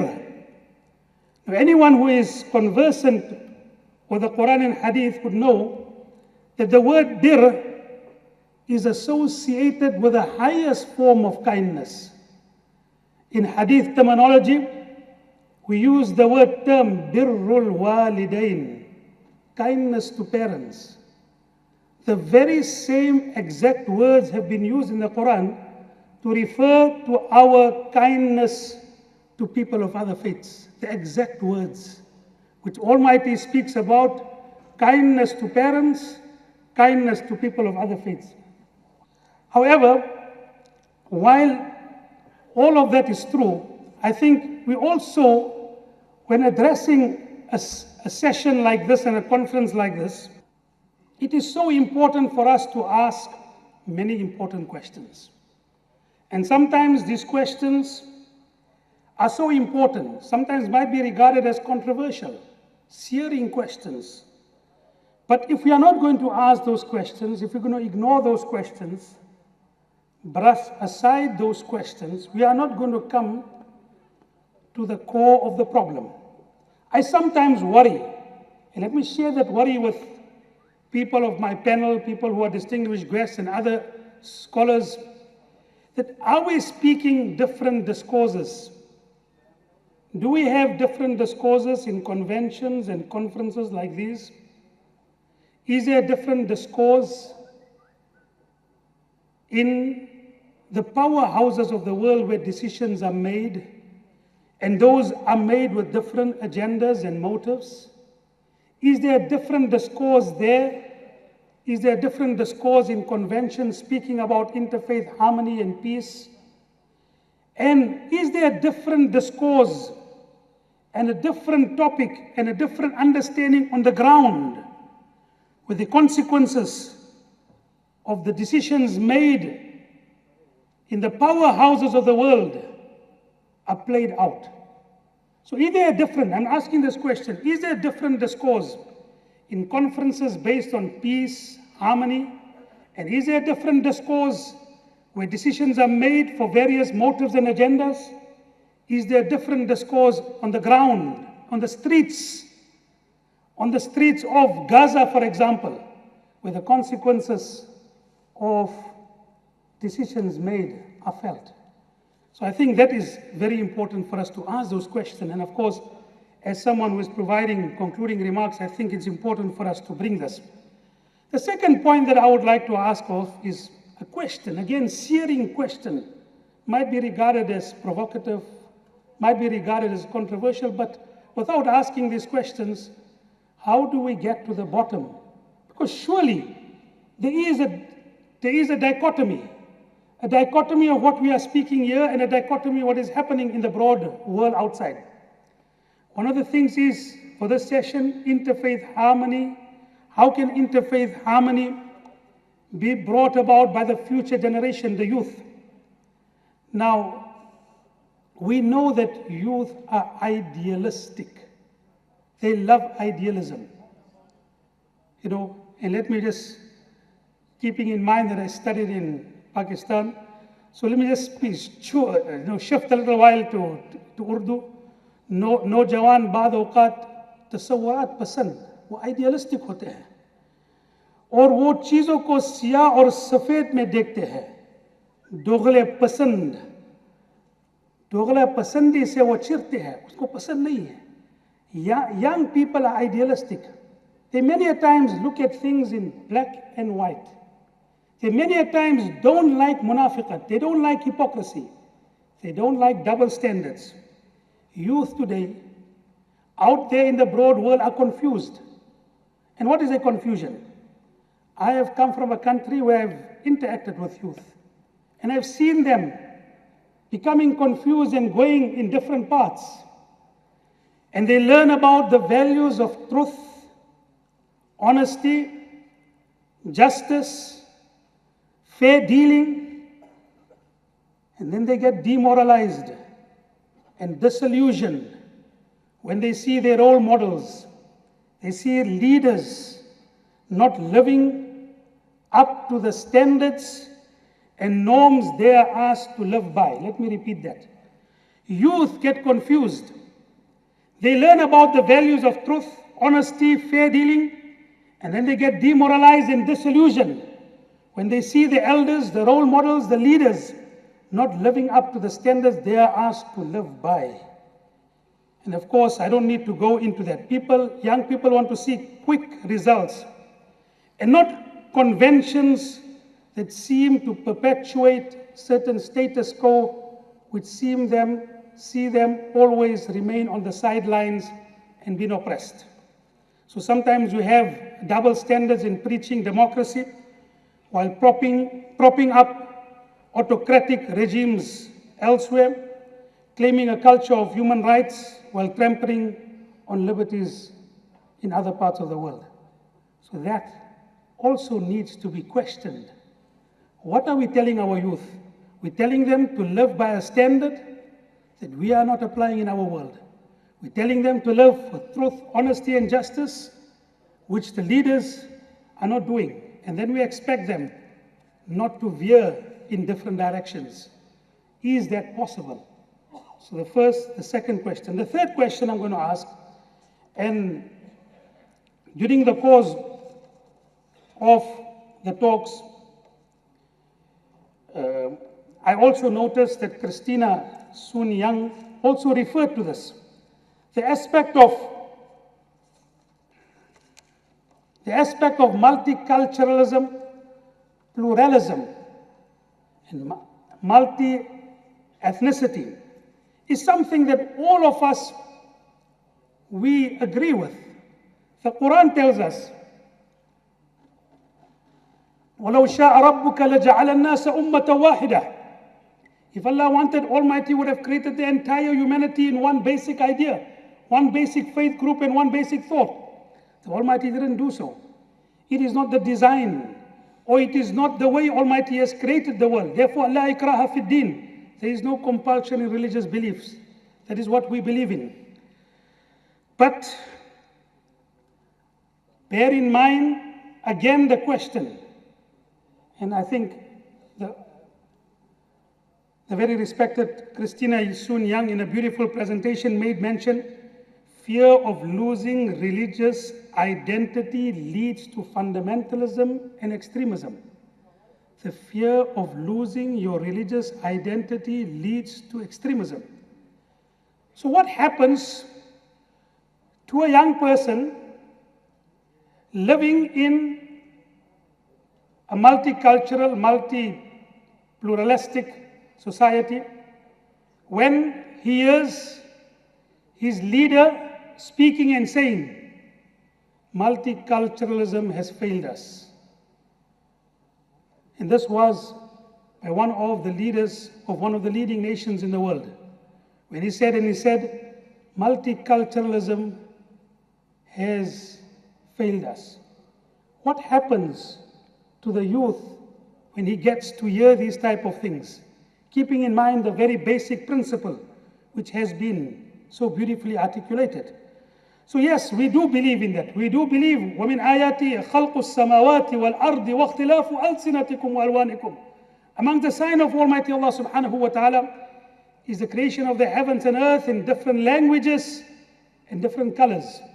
The world would not have been such a beautiful place if we had one color. You go into an orchard, and if you have to go into an orchard and you only see one type of flower with one color, you would not be so impressed with the beauty of that orchard the way you would be if you go into an orchard and you see multicolored flowers, each and every one blooming according to the color which Allah subhanahu wa ta'ala has created them with. So I think that is another question that we need to be asking. Is multiculturalism and multi-ethnicity and pluralism the way it was originally defined? Is it being today still defined in the same way? The third thing, and I will just conclude with that, I don't have much time, and I would just like to, these are points of discussion and points for us to think. Yes, we will make mention. It's our religious duty to make mention, to stay away from hatred. La tabaghadu is the saying of our beloved Prophet sallallahu alaihi wasallam, peace be upon him. But I think it's important that we don't only stay away from hatred, but we also stay away from the causes of hatred.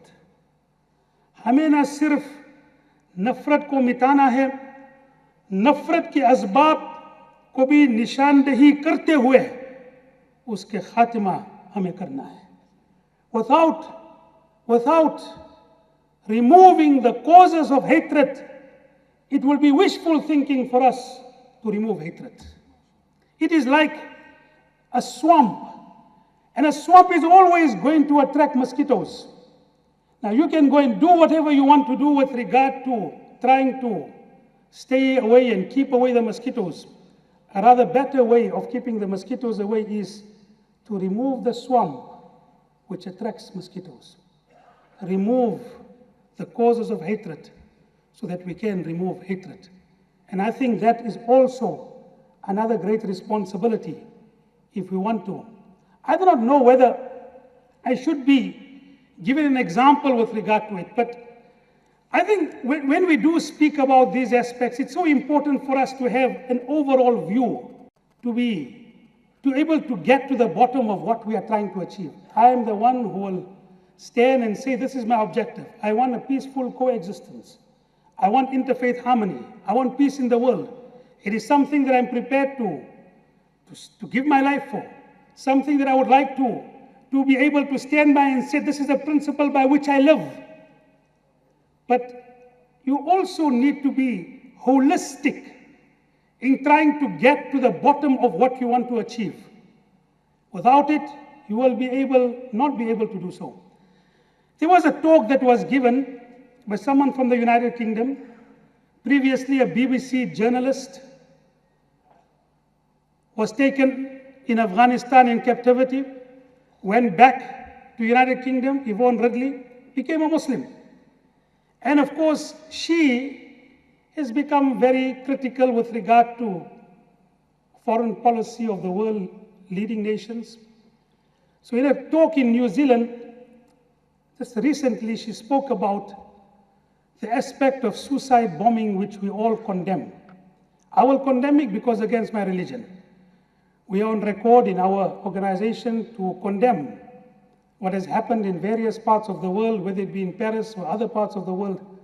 We have condemned it. But let us look at a study that was done in Sussex University. A study that was done in Sussex University in the United Kingdom about one such suicide bomber, whose parents and mother was diagnosed with cancer.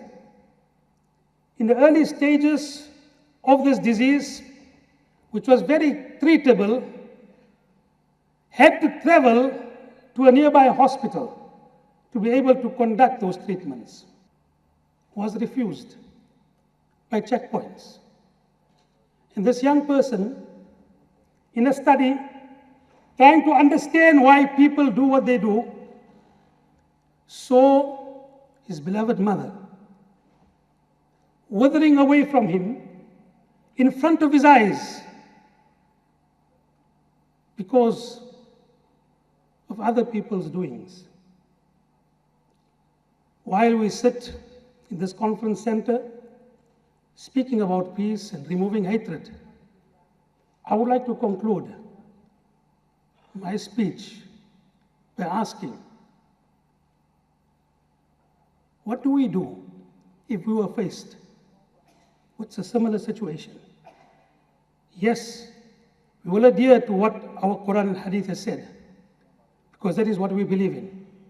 But spare a thought for people who face different circumstances on the ground from what we are proclaiming in conference centers of the world. وآخر دعوانا أن الحمد لله رب العالمين.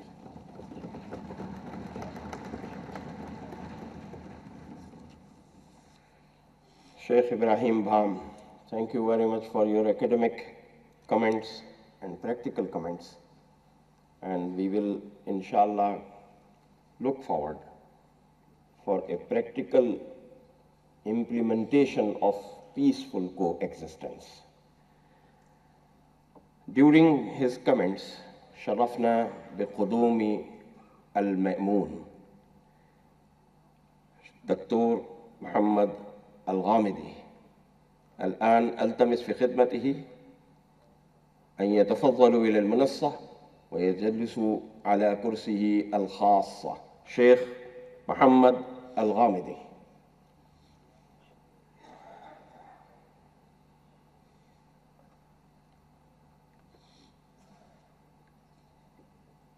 शुक्रन शेखुन अल करीम। और अब हमारे एक और पैनलिस्ट शेख जायद इस्लामिक सेंटर पेशावर के डायरेक्टर डॉक्टर दोस्त मोहम्मद साहब, मैं उनकी खिदमत में गुजारिश करता हूं कि वो तशरीफ़ लाएं और अपने ख़यालात आलिया का इजहार फरमाएं। डॉक्टर दोस्त मोहम्मद साहब। डॉक्टर ताहिर महमूद अशरफी साहब से गुजारिश है कि स्टेज पर तशरीफ ले आएं।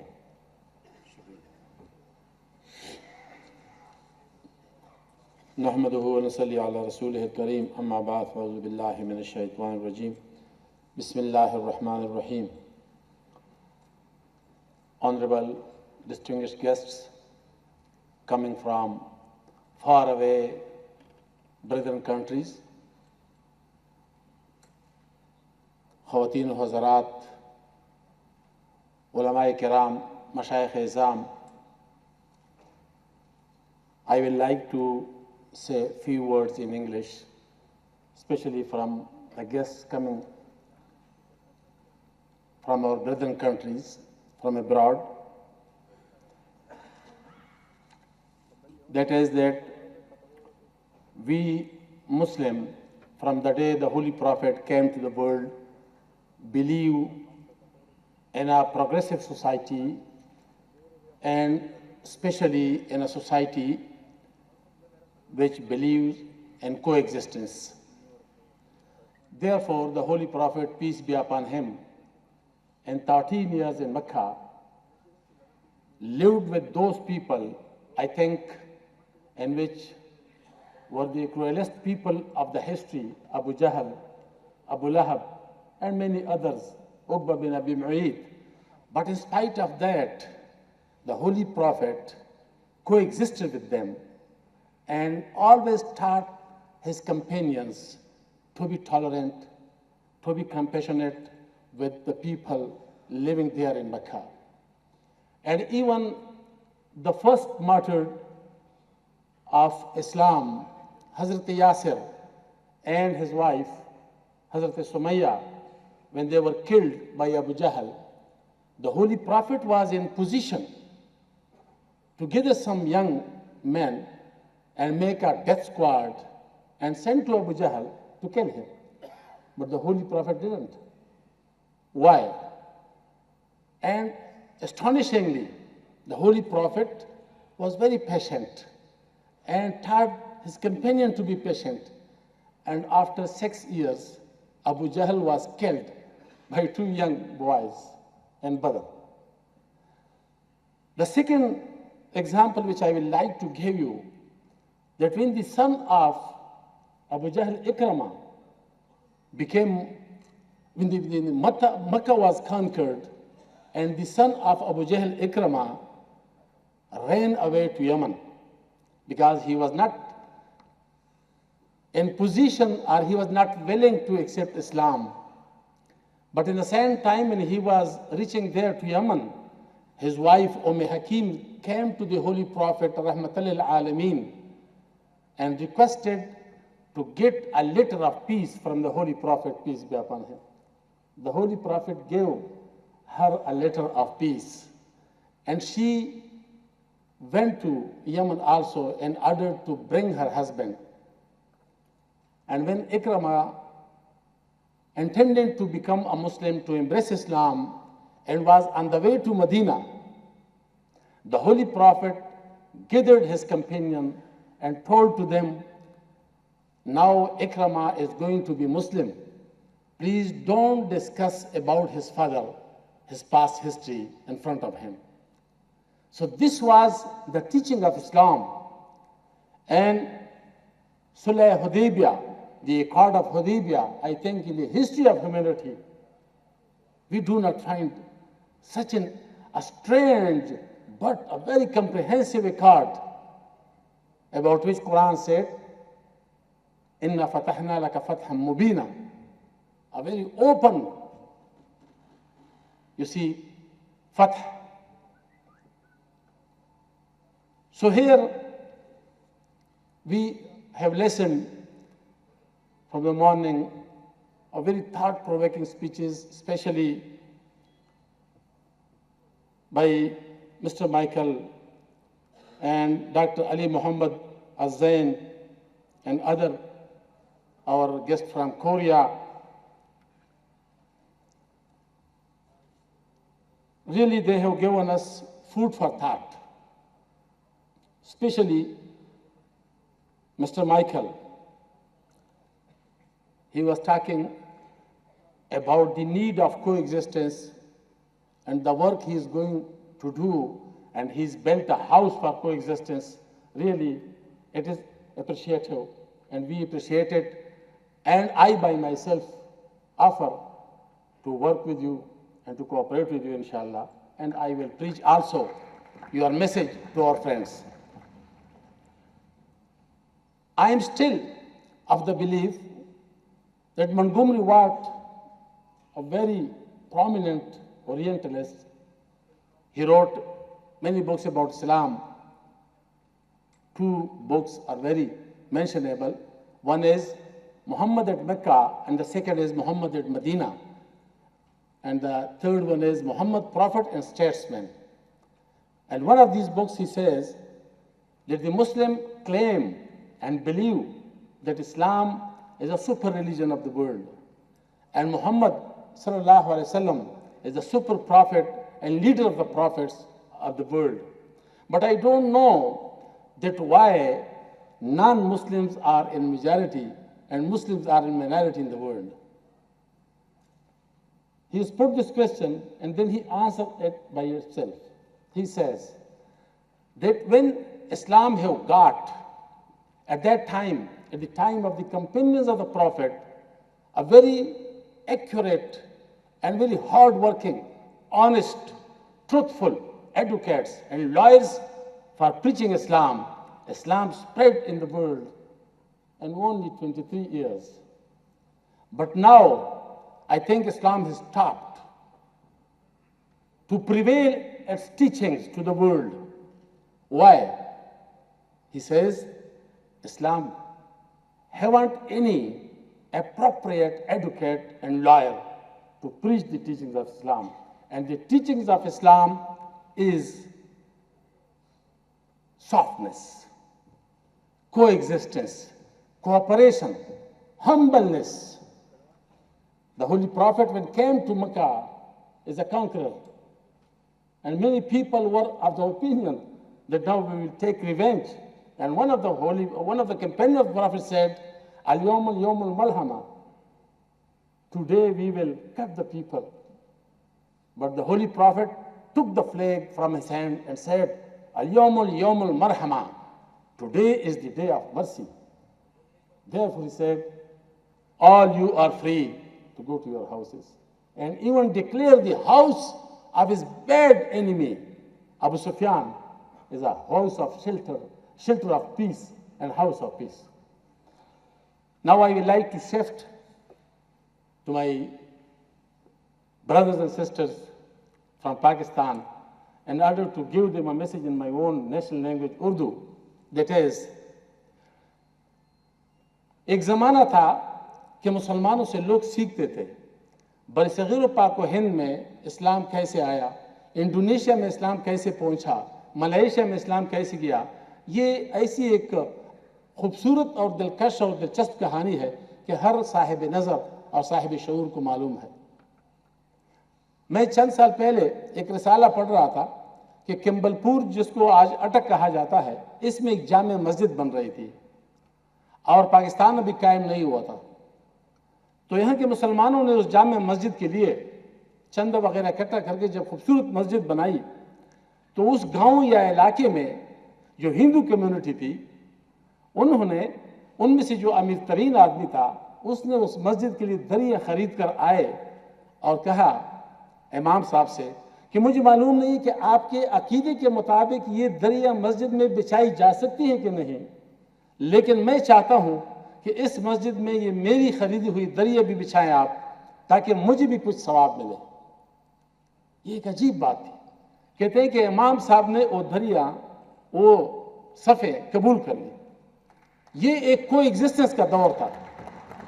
मुसलमान खूबसूरत बात कह के, मुसलमान अपने अमल से, दयानतदारी से और अखलाक से लोगों को अपनी तरफ खींचते थे। मैं हमेशा अपने तलबा से कहता हूं कि एक आदमी हमारा मुखालिफ है, दलाइल से साबित है, उसका अकीदा, उसके नजरियात, उसके अखलाकियात, मुझे ये भी पता चलता है कि वो मेरे खिलाफ काम कर रहा है, आओ उसके साथ मिल बैठे, उनकी बात सुने, अपनी बात सुनाएं, اگر ہم اس میں بھی کامیاب ہو گئے کہ وہ ہماری دشمنی کے بجائے دوست نہ بن سکا لیکن دشمن بھی نہ رہے تو یہ بہت بڑی کامیابی ہے.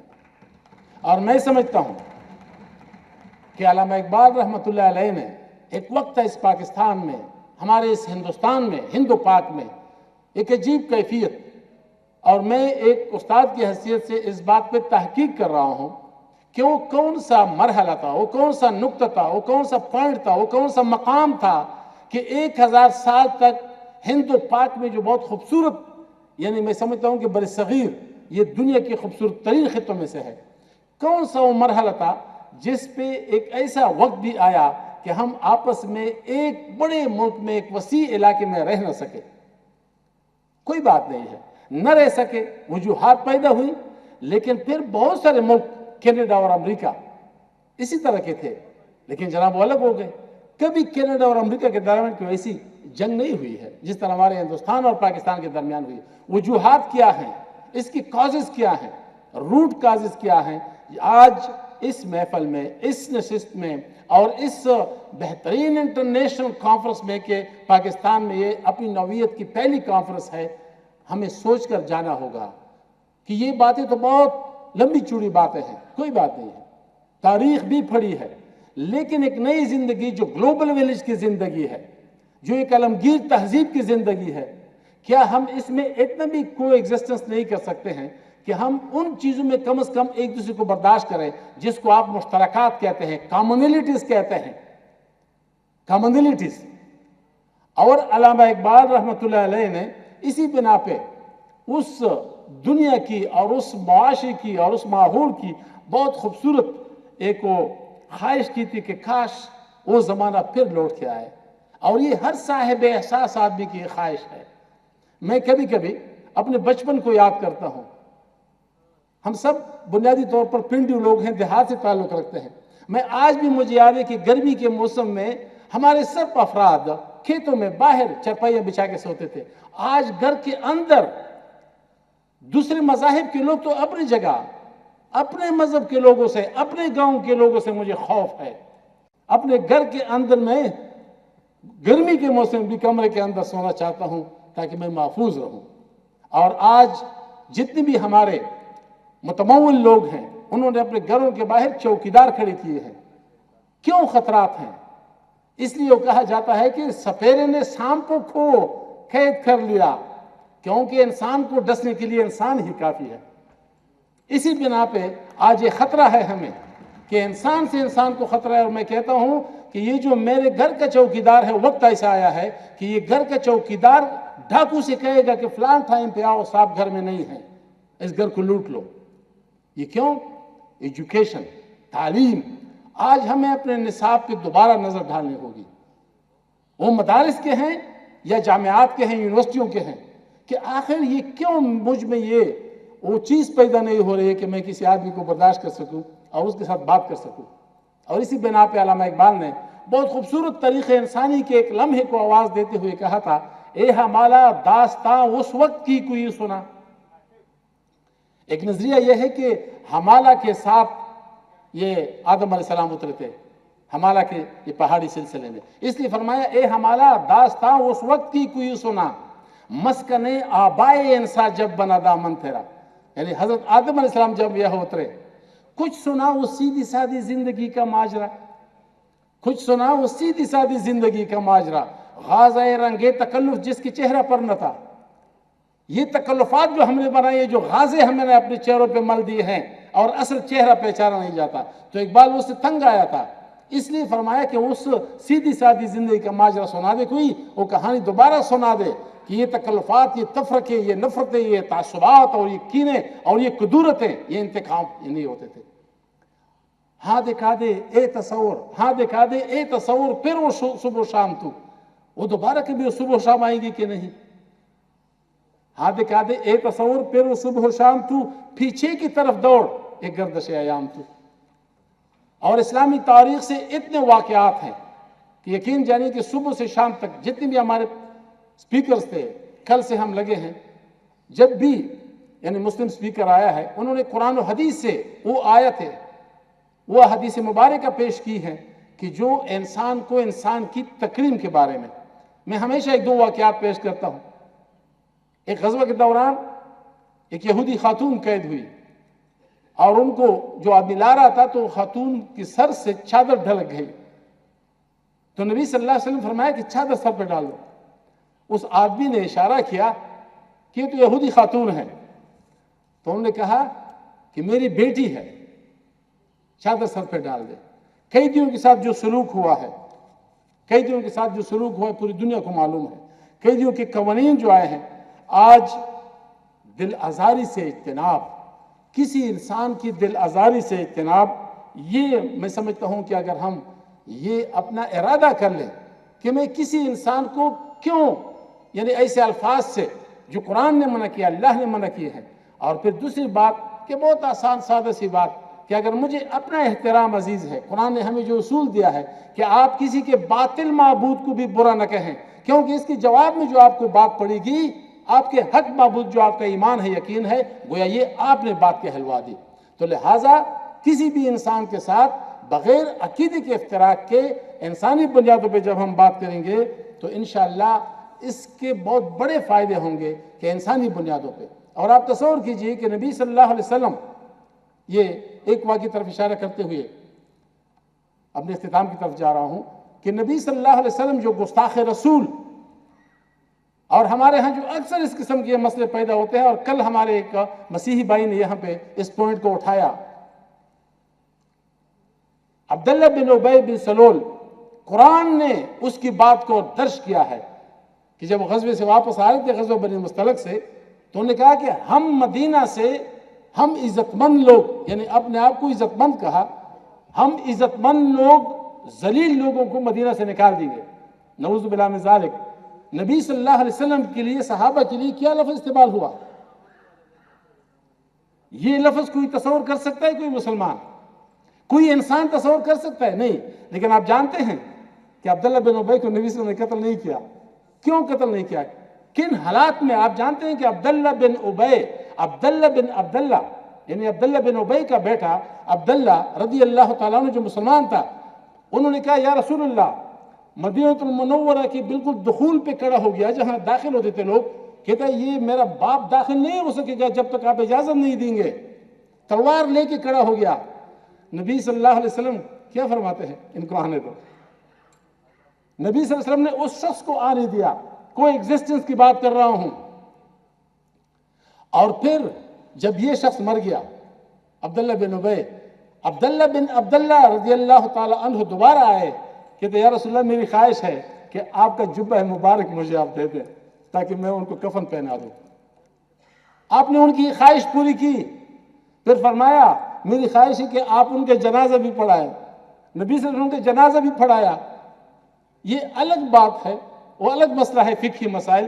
میں ایک علماء کرام اور خاص کر ہمارے نوجوان طلبہ کے سامنے یہ عرض کر کے جا رہا ہوں کہ یہ جو ہماری فقہ, اس فقہ کو بالکل علامہ اقبال نے جو آواز لگائی تھی, ریکنسٹرکشن آف ریلیجس تھاٹس, ہماری فقہ جس زمانے میں تدوین ہوئی ہے, جس کی تشکیل ہوئی ہے, آج دوبارہ اس پہ نظر ڈالنے کی ضرورت ہے. دنیا تبدیل ہو چکی ہے. ہمارا دنیا کی اقوام کے ساتھ جو واسطہ آیا ہے, تہذیبی لحاظ سے, عقیدے کے لحاظ سے, اقتصادی لحاظ سے, معاشی لحاظ سے, سماجی لحاظ سے, لہٰذا فقہ کے مسائل کو آج کے تناظر میں دوبارہ فقہا کی بھی ضرورت ہے, مجتہدین کی بھی ضرورت ہے. اور میں سمجھتا ہوں کہ مفتی ابو ہریرہ محی الدین صاحب اور ان کی فرمان بردار اولاد جو اس قسم کی کانفرنسیں منعقد کر کے ہمیں سوچنے پہ مجبور کرتے ہیں, اتنے خوبصورت سپیکرز کو لا کے ہمیں فوڈ فار تھاٹ دیتے ہیں. میں اور آپ ان کے ساتھ متفق ہیں یا نہیں ہیں, ان کی سپیکرز کی آراء سے اختلاف رکھتے ہیں یا نہیں رکھتے ہیں, لیکن ایک غذا ہمیں روحانی اور فکری فراہم ہو گئی ہے کہ ہم اس پہ سوچیں اور اس میں اپنا کردار ادا کریں. اور ظلمت شب کے شکووں سے بہتر ہے کہ اپنے حصے کا کوئی چراغ جلا کے جائیں. انہی الفاظ کے ساتھ آپ سب خواتین و حضرات کا بہت شکریہ ادا کرتے ہوئے وآخر دعوانا الحمدللہ رب العالمین. شیخ زاہد اسلامک سینٹر پشاور کے ڈائریکٹر پشاور یونیورسٹی کے ڈاکٹر دوست محمد صاحب, ان کا تو نام ہی دوست محمد ہے, تو ظاہر ہے کہ یہ محمد کی سیرت سے دوستی کی مثالیں دے رہے تھے اور بہت صحیح دے رہے تھے. اللہ تعالیٰ ہمیں ان پر عمل کرنے کی ہمت اور توفیق نصیب فرمائے. اب میں درخواست گزار ہوں مولانا طاہر محمود اشرفی صاحب، چیئرمین پاکستان علماء کونسل، رکن پاکستان اسلامی نظریاتی کونسل. مولانا سے میری ذاتی دوستی بھی ہے اور ایک بڑا روحانی اور قلبی تعلق، اور وہ یہ کہ مولانا میرے والد گرامی کے بہت چہیتے شاگردوں میں سے ہیں. مولانا طاہر محمود اشرفی صاحب. بسم اللہ الرحمن الرحیم. میرے انتہائی واجب الاحترام حضرت مولانا مفتی محی الدین صاحب، برادر عزیز مفتی ابو ہریرہ، اور حقیقت بات ہے کہ آج اللہ تبارک و تعالیٰ نے جو عزت مقام دیا وہ میرے اساتذہ، جن میں حضرت مولانا مالک کاندھیلوی اور میرے پیر و مرشد حضرت مولانا عبد الرحمن اشرفی اور میرے مربی اور شیخ حضرت مولانا ضیاء القاسمی رحمہ اللہ، ان تمام حضرات کی تربیت کا اثر ہے کہ آج اللہ تبارک و تعالیٰ نے میرے جیسے طالب علم کو یہ عزت و مقام دیا ہے کہ دنیا میں اس کے دین کی بات کرتے پھر، ورنہ کی برکت ہے. میرے عزیز دوستو، اس وقت جب یہ کانفرنس ہو رہی ہے اور برادرم ابو ہریرہ نے اس کا اہتمام کیا ہے، 1 گھنٹہ اگر آپ اخبارات دیکھ لیں یا ٹی وی کے سامنے بیٹھ جائیں تو مشرق سے مغرب تک آپ کو خون ہی خون نظر آتا ہے. کہیں آپ کو شام کی بیٹیاں روتی نظر آتی ہیں اور کہیں آپ کو عراق کے بچے روتے نظر آتے ہیں اور کہیں آپ کو فلسطین کے مائیں روتی نظر آتی ہیں اور کہیں آپ کو کشمیر کی بہنیں روتی نظر آتی ہیں. اور اس وقت دنیا 2 طبقوں میں تقسیم ہے، ایک ظالم ہے اور ایک مظلوم ہے.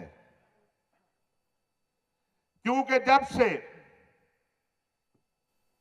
ہم دیکھ رہے ہیں کہ بم بھی یہ نہیں دیکھتا کہ نیچے جو ہے اس کا مذہب کیا ہے، اور داعش بھی نہیں دیکھتی کہ جس کو ہم مار رہے ہیں اس کا مذہب کیا ہے.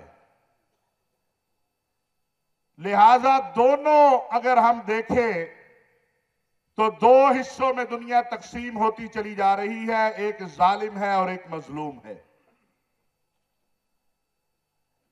اس تقسیم میں اب ہم کہاں کھڑے ہیں؟ اپنے بھائی کی مدد کرو، مظلوم. صحابہ نے کہا یا رسول اللہ ظالم کی کیا مدد؟ کہا اسے ظلم سے روکو. آپ کو ظلم سے روکنے کی جدوجہد. یہاں پر پاکستان کے مسیحی اور ہندو اور سکھ اور دیگر کمیونٹی کے میرے بھائی بیٹھے ہیں. جب کوئی قرآن کریم کو جلاتا ہے یا کوئی رسول اکرم صلی اللہ علیہ وسلم کے خاکے بناتا ہے تو یہ جب رسول اکرم صلی اللہ علیہ وسلم کی شان میں سڑکوں پر نکلتے ہیں تو اس سے معلوم ہوتا ہے کہ پاکستان میں رہنے والے مسلم اور غیر مسلم ایک ہیں.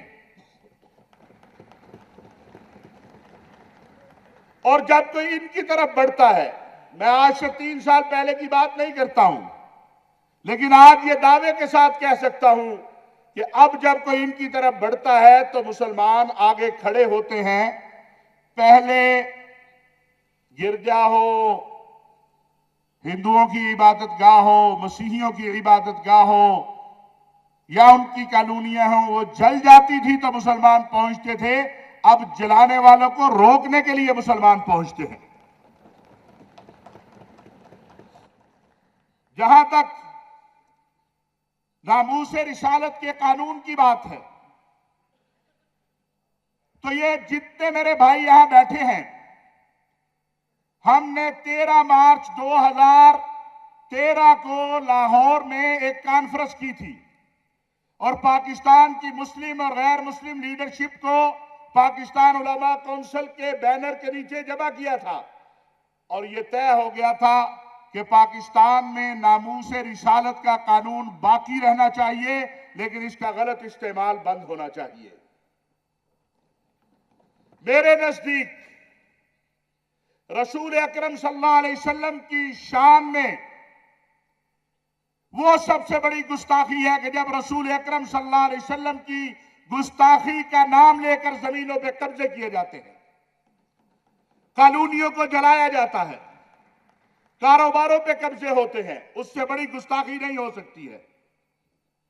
اور الحمدللہ ہم نے اسلامی نظریاتی کونسل میں اس کے لیے ایک موو کی ہے کہ جو ناموس رسالت کے قانون کا غلط استعمال کرے، جو اپنے قبضوں کے لیے، بھتوں کے لیے، اپنے مفادات کے لیے اس قانون کا استعمال کرے، اس کے لیے بھی وہی سزا مقرر کرو جو کہ اصل ناموس رسالت کے گستاخ کی سزا ہے۔ کیونکہ ایک کتاب میں نے لکھی نہیں، مجھے پتہ چلتا ہے یہ کتاب آپ کے نام پر لکھی گئی ہے اور تھانے میں آپ کے خلاف 295 سی لگ گئی ہے۔ مجھے معلوم ہی نہیں، تو گستاخ وہ ہوا جس نے وہ کتاب لکھ کے میری طرف جھوٹا منسوب کیا ہے، یا گستاخ میں ہوا؟ اس گستاخ کے لیے سزا کیا ہے؟ اس کے لیے سزا ہے تہمت لگانے کی، یا بہت ہوگا فراڈ کرنے کی، اور میرے اوپر جو جھوٹا الزام لگتا ہے میری سزا ہے سزائے موت۔ تو انشاءاللہ ویسے بھی میں آپ کو بتاؤں، اتنی اویئرنس آئی ہے کہ یہاں پادری کھوکھر صاحب بیٹھے ہیں، مولانا زاہد قاسمی صاحب بیٹھے ہیں، ہمارے ہارون صاحب بیٹھے ہیں یہاں، ان حضرات کی موجودگی میں، ان حضرات کی کوششوں سے 24 کیس ایسے ہیں اس سال میں کہ جو ہم نے باہمی بیٹھ کے، اس میں مسلمانوں کے بھی کیس ہیں، بیٹھ کے حل کیے ہیں، اور لوگوں کی جان بخشی ہوئی ہے، کیونکہ وہ اصل گستاخ نہیں تھے۔ یہ تو پاکستان کے حوالے سے میری گزارشات ہیں، اور میں پوری دنیا میں کہتا ہوں، ابھی مہینہ ڈیڑھ میں اور مولانا زاہد قاسمی تقریباً 8 ممالک میں گئے، میں ہر جگہ یہ کہتا ہوں تم پاکستان میں رہنے والے غیر مسلموں کی فکر نہیں کرو، اپنے ملکوں میں رہنے والی مسلمانوں کی فکر کرو۔ ہم موجود ہیں پاکستان میں۔ اب میں چونکہ یہاں پر ماشاءاللہ بڑی جدوجہد سے میرے بھائی ابو ہریرہ نے اور ان کے والد صاحب مفتی صاحب یہاں بیٹھے ہیں، ہمیشہ کی طرح ہلکی ہلکی مسکراہٹ ان کے چہرے پر ہے، اتنا اہم لوگوں کو یہاں جمع کیا ہے، اور اس نشست میں جو لوگ ہیں یہ اپنے اپنے ملکوں میں اہمیت کے حامل لوگ ہیں۔ میں یہ کہنا چاہتا ہوں کہ جب تک عالم اسلام کے مسائل منصفانہ طریقے سے حل نہیں ہوں گے اور تقسیم اس بنیاد پر نہیں ہوگی کہ ظالم کوئی بھی ہے وہ ظالم ہے، مظلوم کوئی بھی ہے وہ مظلوم ہے، اس وقت تک ہمارا مسئلہ حل نہیں ہو سکتا ہے۔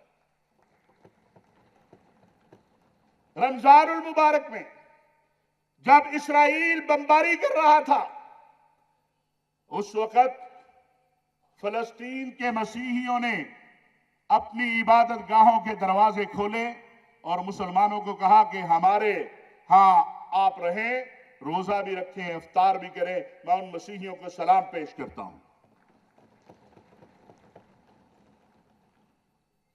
میں ان لوگوں کو جو آج میرے شامی بچوں، بہنوں، بیٹیوں کے لیے اپنے دروازے کھول رہے ہیں، وہ مسیحی ہیں، وہ غیر مسلم ہیں، وہ ان کو ویلکم کر رہے ہیں، میں ان کو سلام پیش کرتا ہوں۔ مجھے میرے آقا علیہ السلام نے جو ضابطہ دیا ہے، اس ضابطے میں کہیں یہ نہیں ہے کہ اگر کوئی ظالم اپنا ہو تو تب بھی اس کو سینے سے لگا کے رکھا جائے۔ ظالم ظالم ہوتا ہے، خواہ وہ اپنا ہو یا بیگانہ ہو۔ اور ایک بہت بڑا خطرہ جو دنیا میں اس وقت آ گیا ہے، दाश की सूरत में। अभी तक पाकिस्तान के नौजवानों को मालूम नहीं है कि ये क्या है। मेरे अजीजों, ये ऐसी बीमारी है जो शाम के बच्चों का दूध तो बंद करती है, जो शाम के बच्चों का पानी तो बंद करती है और बशार अल असद को पेट्रोल मुहैया करती है। मुझे बताओ, ये शामियों की हामी है या बशार अल असद की हामी है? मैं ये जिम्मेदारी के साथ कह रहा हूं। शाम के उलमा का खत मेरे पास मौजूद है कि हमारे बच्चों पर पानी और दूध बंद कर दिया गया उन रास्तों से जहां पर दाश का कब्जा है, लेकिन बशार अल असद को पेट्रोल और डीजल मुहैया हो रहा है जिससे वो उन गरीब शामियों का कत्लेआम करता है। ये मुसलमानों के हमदर्द हैं।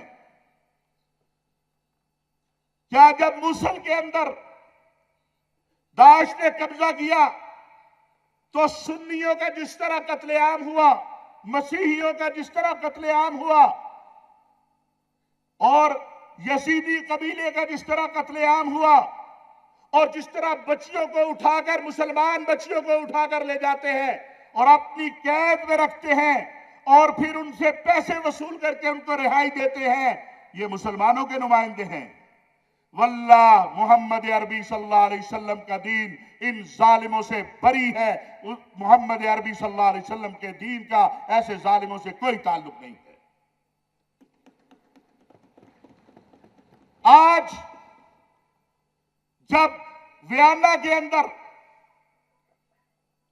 कुछ बात चल पड़ी थी कि वो शफाक दरिंदा बशार अल असद रुखसत हो जाए, उस वक्त फ्रांस में बम धमाके किए गए, क्योंकि फ्रांस वो मुल्क है जो आलम इस्लाम के मौकफ के साथ खड़ा है कि बशार अल असद की रुखसती शामियों के मसले का हल है। जब उसकी रुखसती के ऊपर मामला चल रहे थे, ऐसे वक्त में धमाके करके पूरे आलम इस्लाम को इस्तिराब में डाला गया। हमें गौर और फिक्र करने की जरूरत है, हमें सोचने की जरूरत है, हमें जज्बाती अंदाज, मैं भी कभी बहुत जज्बाती हुआ करता था, उस जज्बाती अंदाज की बजाय होश से काम लेने की जरूरत है। वल्लाह, ना हमने कभी मोहम्मद अरबी सल्लल्लाहु अलैहि वसल्लम की खत्म नबूवत पे कंप्रोमाइज किया है, ना आका अलैहिस्सलातु वस्सलाम के असहाब अहले बैत की इज्जत और नामूस पे कंप्रोमाइज किया है, ना दीन इस्लाम पे को कंप्रोमाइज किया है। लेकिन हमारे पास ज़ाब्ता मौजूद है, लकुम दीनुकुम वलिय दीन। हम जीना चाहते हैं और दुनिया से भी कहते हैं कि हमें जीने दो। मैं यहां ये बात कहना चाहता हूं, चूंकि हमारे मसीही भाई बैठे हैं, कि हम कादियानियत, जिसको अहमदियत कहा जाता है दुनिया में, हमारी सबसे पहली लड़ाई उनके साथ ये है कि मिर्जा गुलाम कादियानी का दावा है कि मैं ईसा हूं, मैं जीसस हूं, इसलिए हमारी उससे लड़ाई है। हम ईसा अलैहिस्सलातु वस्सलाम की अजमत और नामूस की लड़ाई लड़ रहे हैं। और हमारे नजदीक इस्लाम ये कहता है कि अगर हम आसमानी किताबों को ना माने तब भी मुसलमान नहीं हो सकते, अगर हम अंबिया को ना माने तब भी मुसलमान नहीं हो सकते। और आखिर में मैं I tell to thanks to my brothers, he was there from Pakistan Ulema Council, because of I am a brother of Mufti Abu Huraira, he is there, and we tell you welcome here, and we think you are all thinking for a better world, for a peaceful world.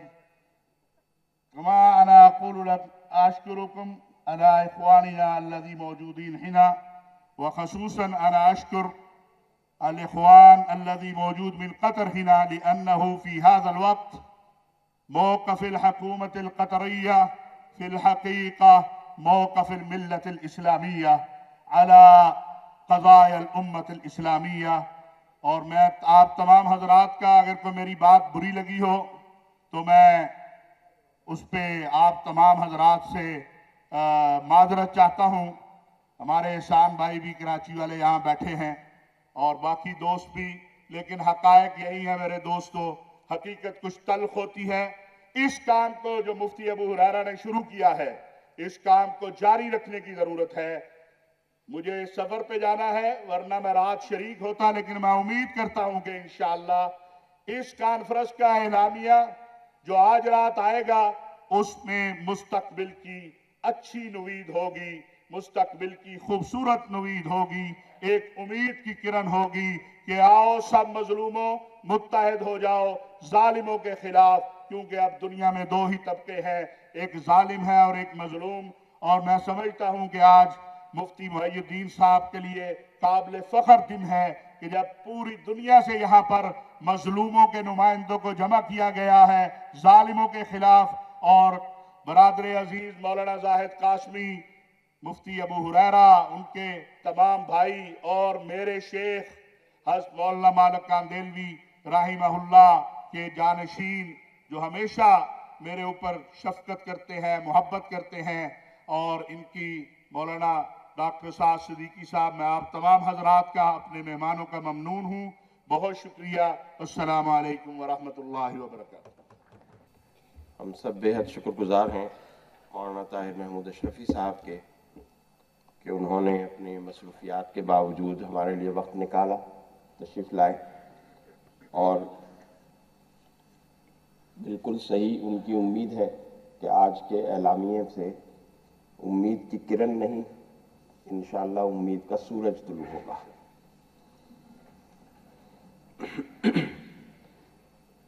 और अब last but not the least, अज़्ज़ईफ़ुल ख़ास Sheikh दक्तूर Mohammed Al Ghamdi, director Doha International Centre for Interfaith Dialogue. May I request your honor, नरजू अन यतफ़ज़्ज़लू इलल मुनस्सा फ़ल्यतफ़ज़्ज़ल मशकूरा। Assalamu alaikum wa rahmatullahi wa barakatuh. Thank you for this speech, and I'm sorry I will say it in Arabic. Bismillah ar-Rahman ar-Rahim. قال تعالى: ومن آياته خلق السماوات والأرض واختلاف ألسنتكم وألوانكم إن في ذلك لآيات للعالمين. بداية أحب أن أعرب عن شكري وتقديري الكبير للقائمين على هذا المؤتمر ولإتاحة الفرصة لي لإلقاء هذه الكلمة، والذي أنا أعتبره مؤتمرا مهما وحيويا في توسيع آفاق الحوار الذي يجري حاليا في باكستان منذ فترة.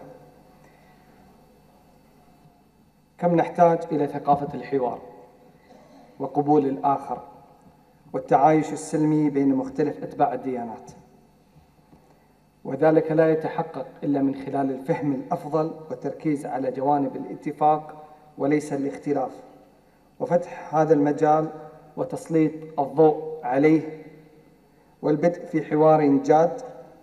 كان لابد من أن يقوم أحد ما بأخذ هذه المبادرة، وفي رأيي أن ما قامت به من أخذ زمام المبادرة مؤسسة يونايت في هذا المؤتمر هي خطوة للأمام، ويجب علينا جميعا أن ندعم ونساند هذه الخطوة لما فيها خير إن شاء الله للجميع، سواء على مستوى باكستان أو على مستوى دول العالم. ونحن في مركز الدوحة لحوار الأديان نضع كامل تجربتنا أمام القائمين على هذا المؤتمر، سواء إن رغبوا في الاستفادة من هذه التجربة في هذا العام أو حتى في تنظيم المؤتمرات القادمة في الأعوام القادمة. وهذا الأمر ليس قصرا على أخواننا في باكستان، ولكن نحن ندعو الجميع، كل من أراد أن يتبنى فكرة إقامة حوار الأديان في بلده فنحن مستعدين أن نقدم له الخدمات الفنية الخاصة بهذا المجال. كون قطر كدولة خليجية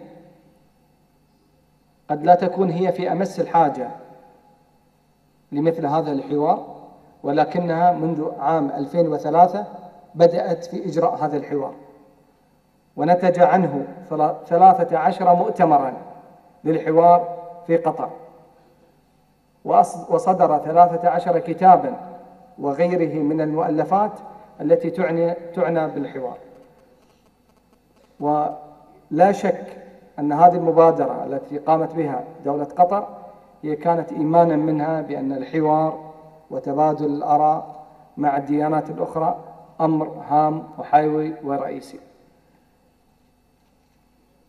هناك سؤال دائما يطرح علينا سواء كان في هذا المؤتمر أو غيره من المؤتمرات، وكل يقين يعني تأكد أن هذا السؤال إما سئل للقائمين على هذا المؤتمر، وإذا لم يسأل هذا السؤال من قبل أحد من الموجودين يكون هذا السؤال موجود في ذهنه ويدور دائما ويبحث عن إجابة حول هذا السؤال. والسؤال هو: ما هي جدوى هذا الحوار؟ وهل هناك فائدة متحققة منه على أرض الواقع؟ وكل يقين كلكم عندكم نفس هذا السؤال ونفس هذا الطرح، وسئلنا ودائما ما نسأل في مؤتمراتنا 13 وغير مؤتمراتنا، كنا نقوم ندوات عن هذا السؤال: حوار وما بعد الحوار. ما هي الفائدة المترتبة من هذا الحوار؟ وهل هناك أمور تغيرت؟ الصورة سوداء، وما نراه في العالم لا يبشر بخير، والتعصب والتشدد كل ما نرى في اتساع، وكل ما نرى أن هناك لا وجه للاتفاق بين الأديان. ولكن أنا أستطيع أن أجاوب عليكم بجواب بسيط وسهل حتى ننزع هذا الشك، لأن متى ما وجد هذا الشك سوف تكون الصورة سوداء. في قطر من عام 2003 بدأنا الحوار، وقمنا أول مؤتمر للحوار، وتبعتها السنوات التي تليها بشكل سنوي نقيم مؤتمر للحوار يدعى له من كافة أطياف العالم. وأقول أن تجربتنا في قطر وما يعيشه من أصحاب الديانات في قطر وما يعيشه الشعب القطري من وآم وتجانس وعيش سلمي مشترك كان من أحد نتائجه هذا الحوار.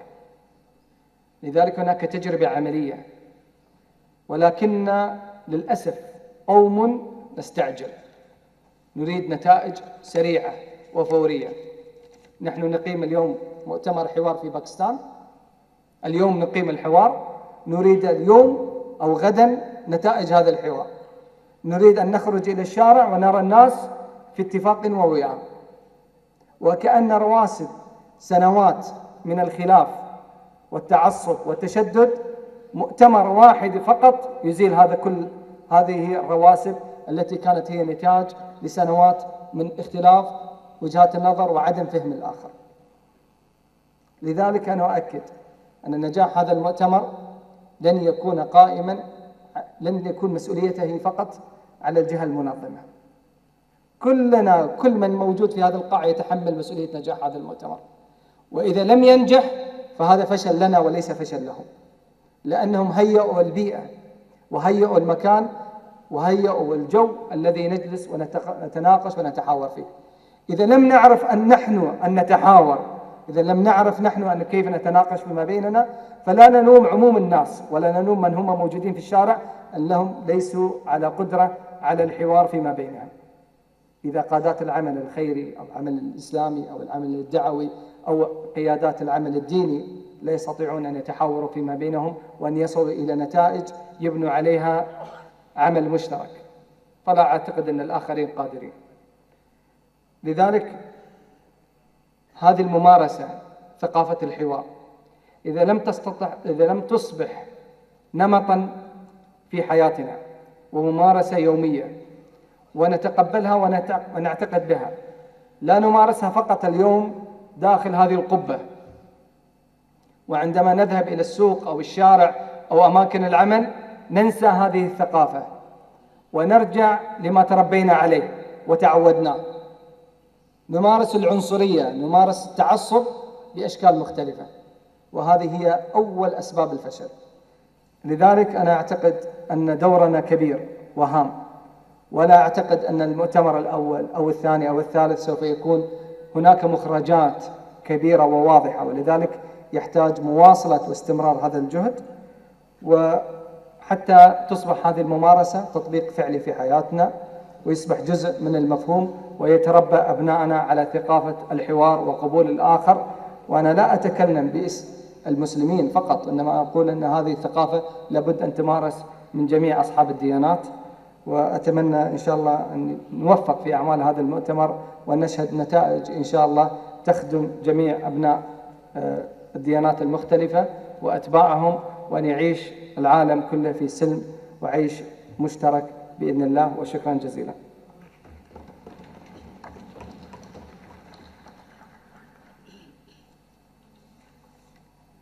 شكرا جزيلة الشكر شيخ دكتور محمد الغامدي، ونحن كلنا أنصاركم من اليمين واليسار إن شاء الله. मुझे आपके चेहरों से लग रहा है कि आप कुछ थक गए हैं। नहीं थके? अभी तो 2 सेशन और होने हैं, इसलिए अभी थकान अपने ऊपर तारी न करें, थकान को दूर रखें। इसलिए कि सिर्फ सुन के ही अगर आप थक गए और अमल की तरफ ना आए तो सुनने का क्या फ़ायदा हुआ। लिहाजा ये बातें सुन के आप और ताज़ादम और वलवले के साथ और जोश व खरोश के साथ आगे बढ़ेंगे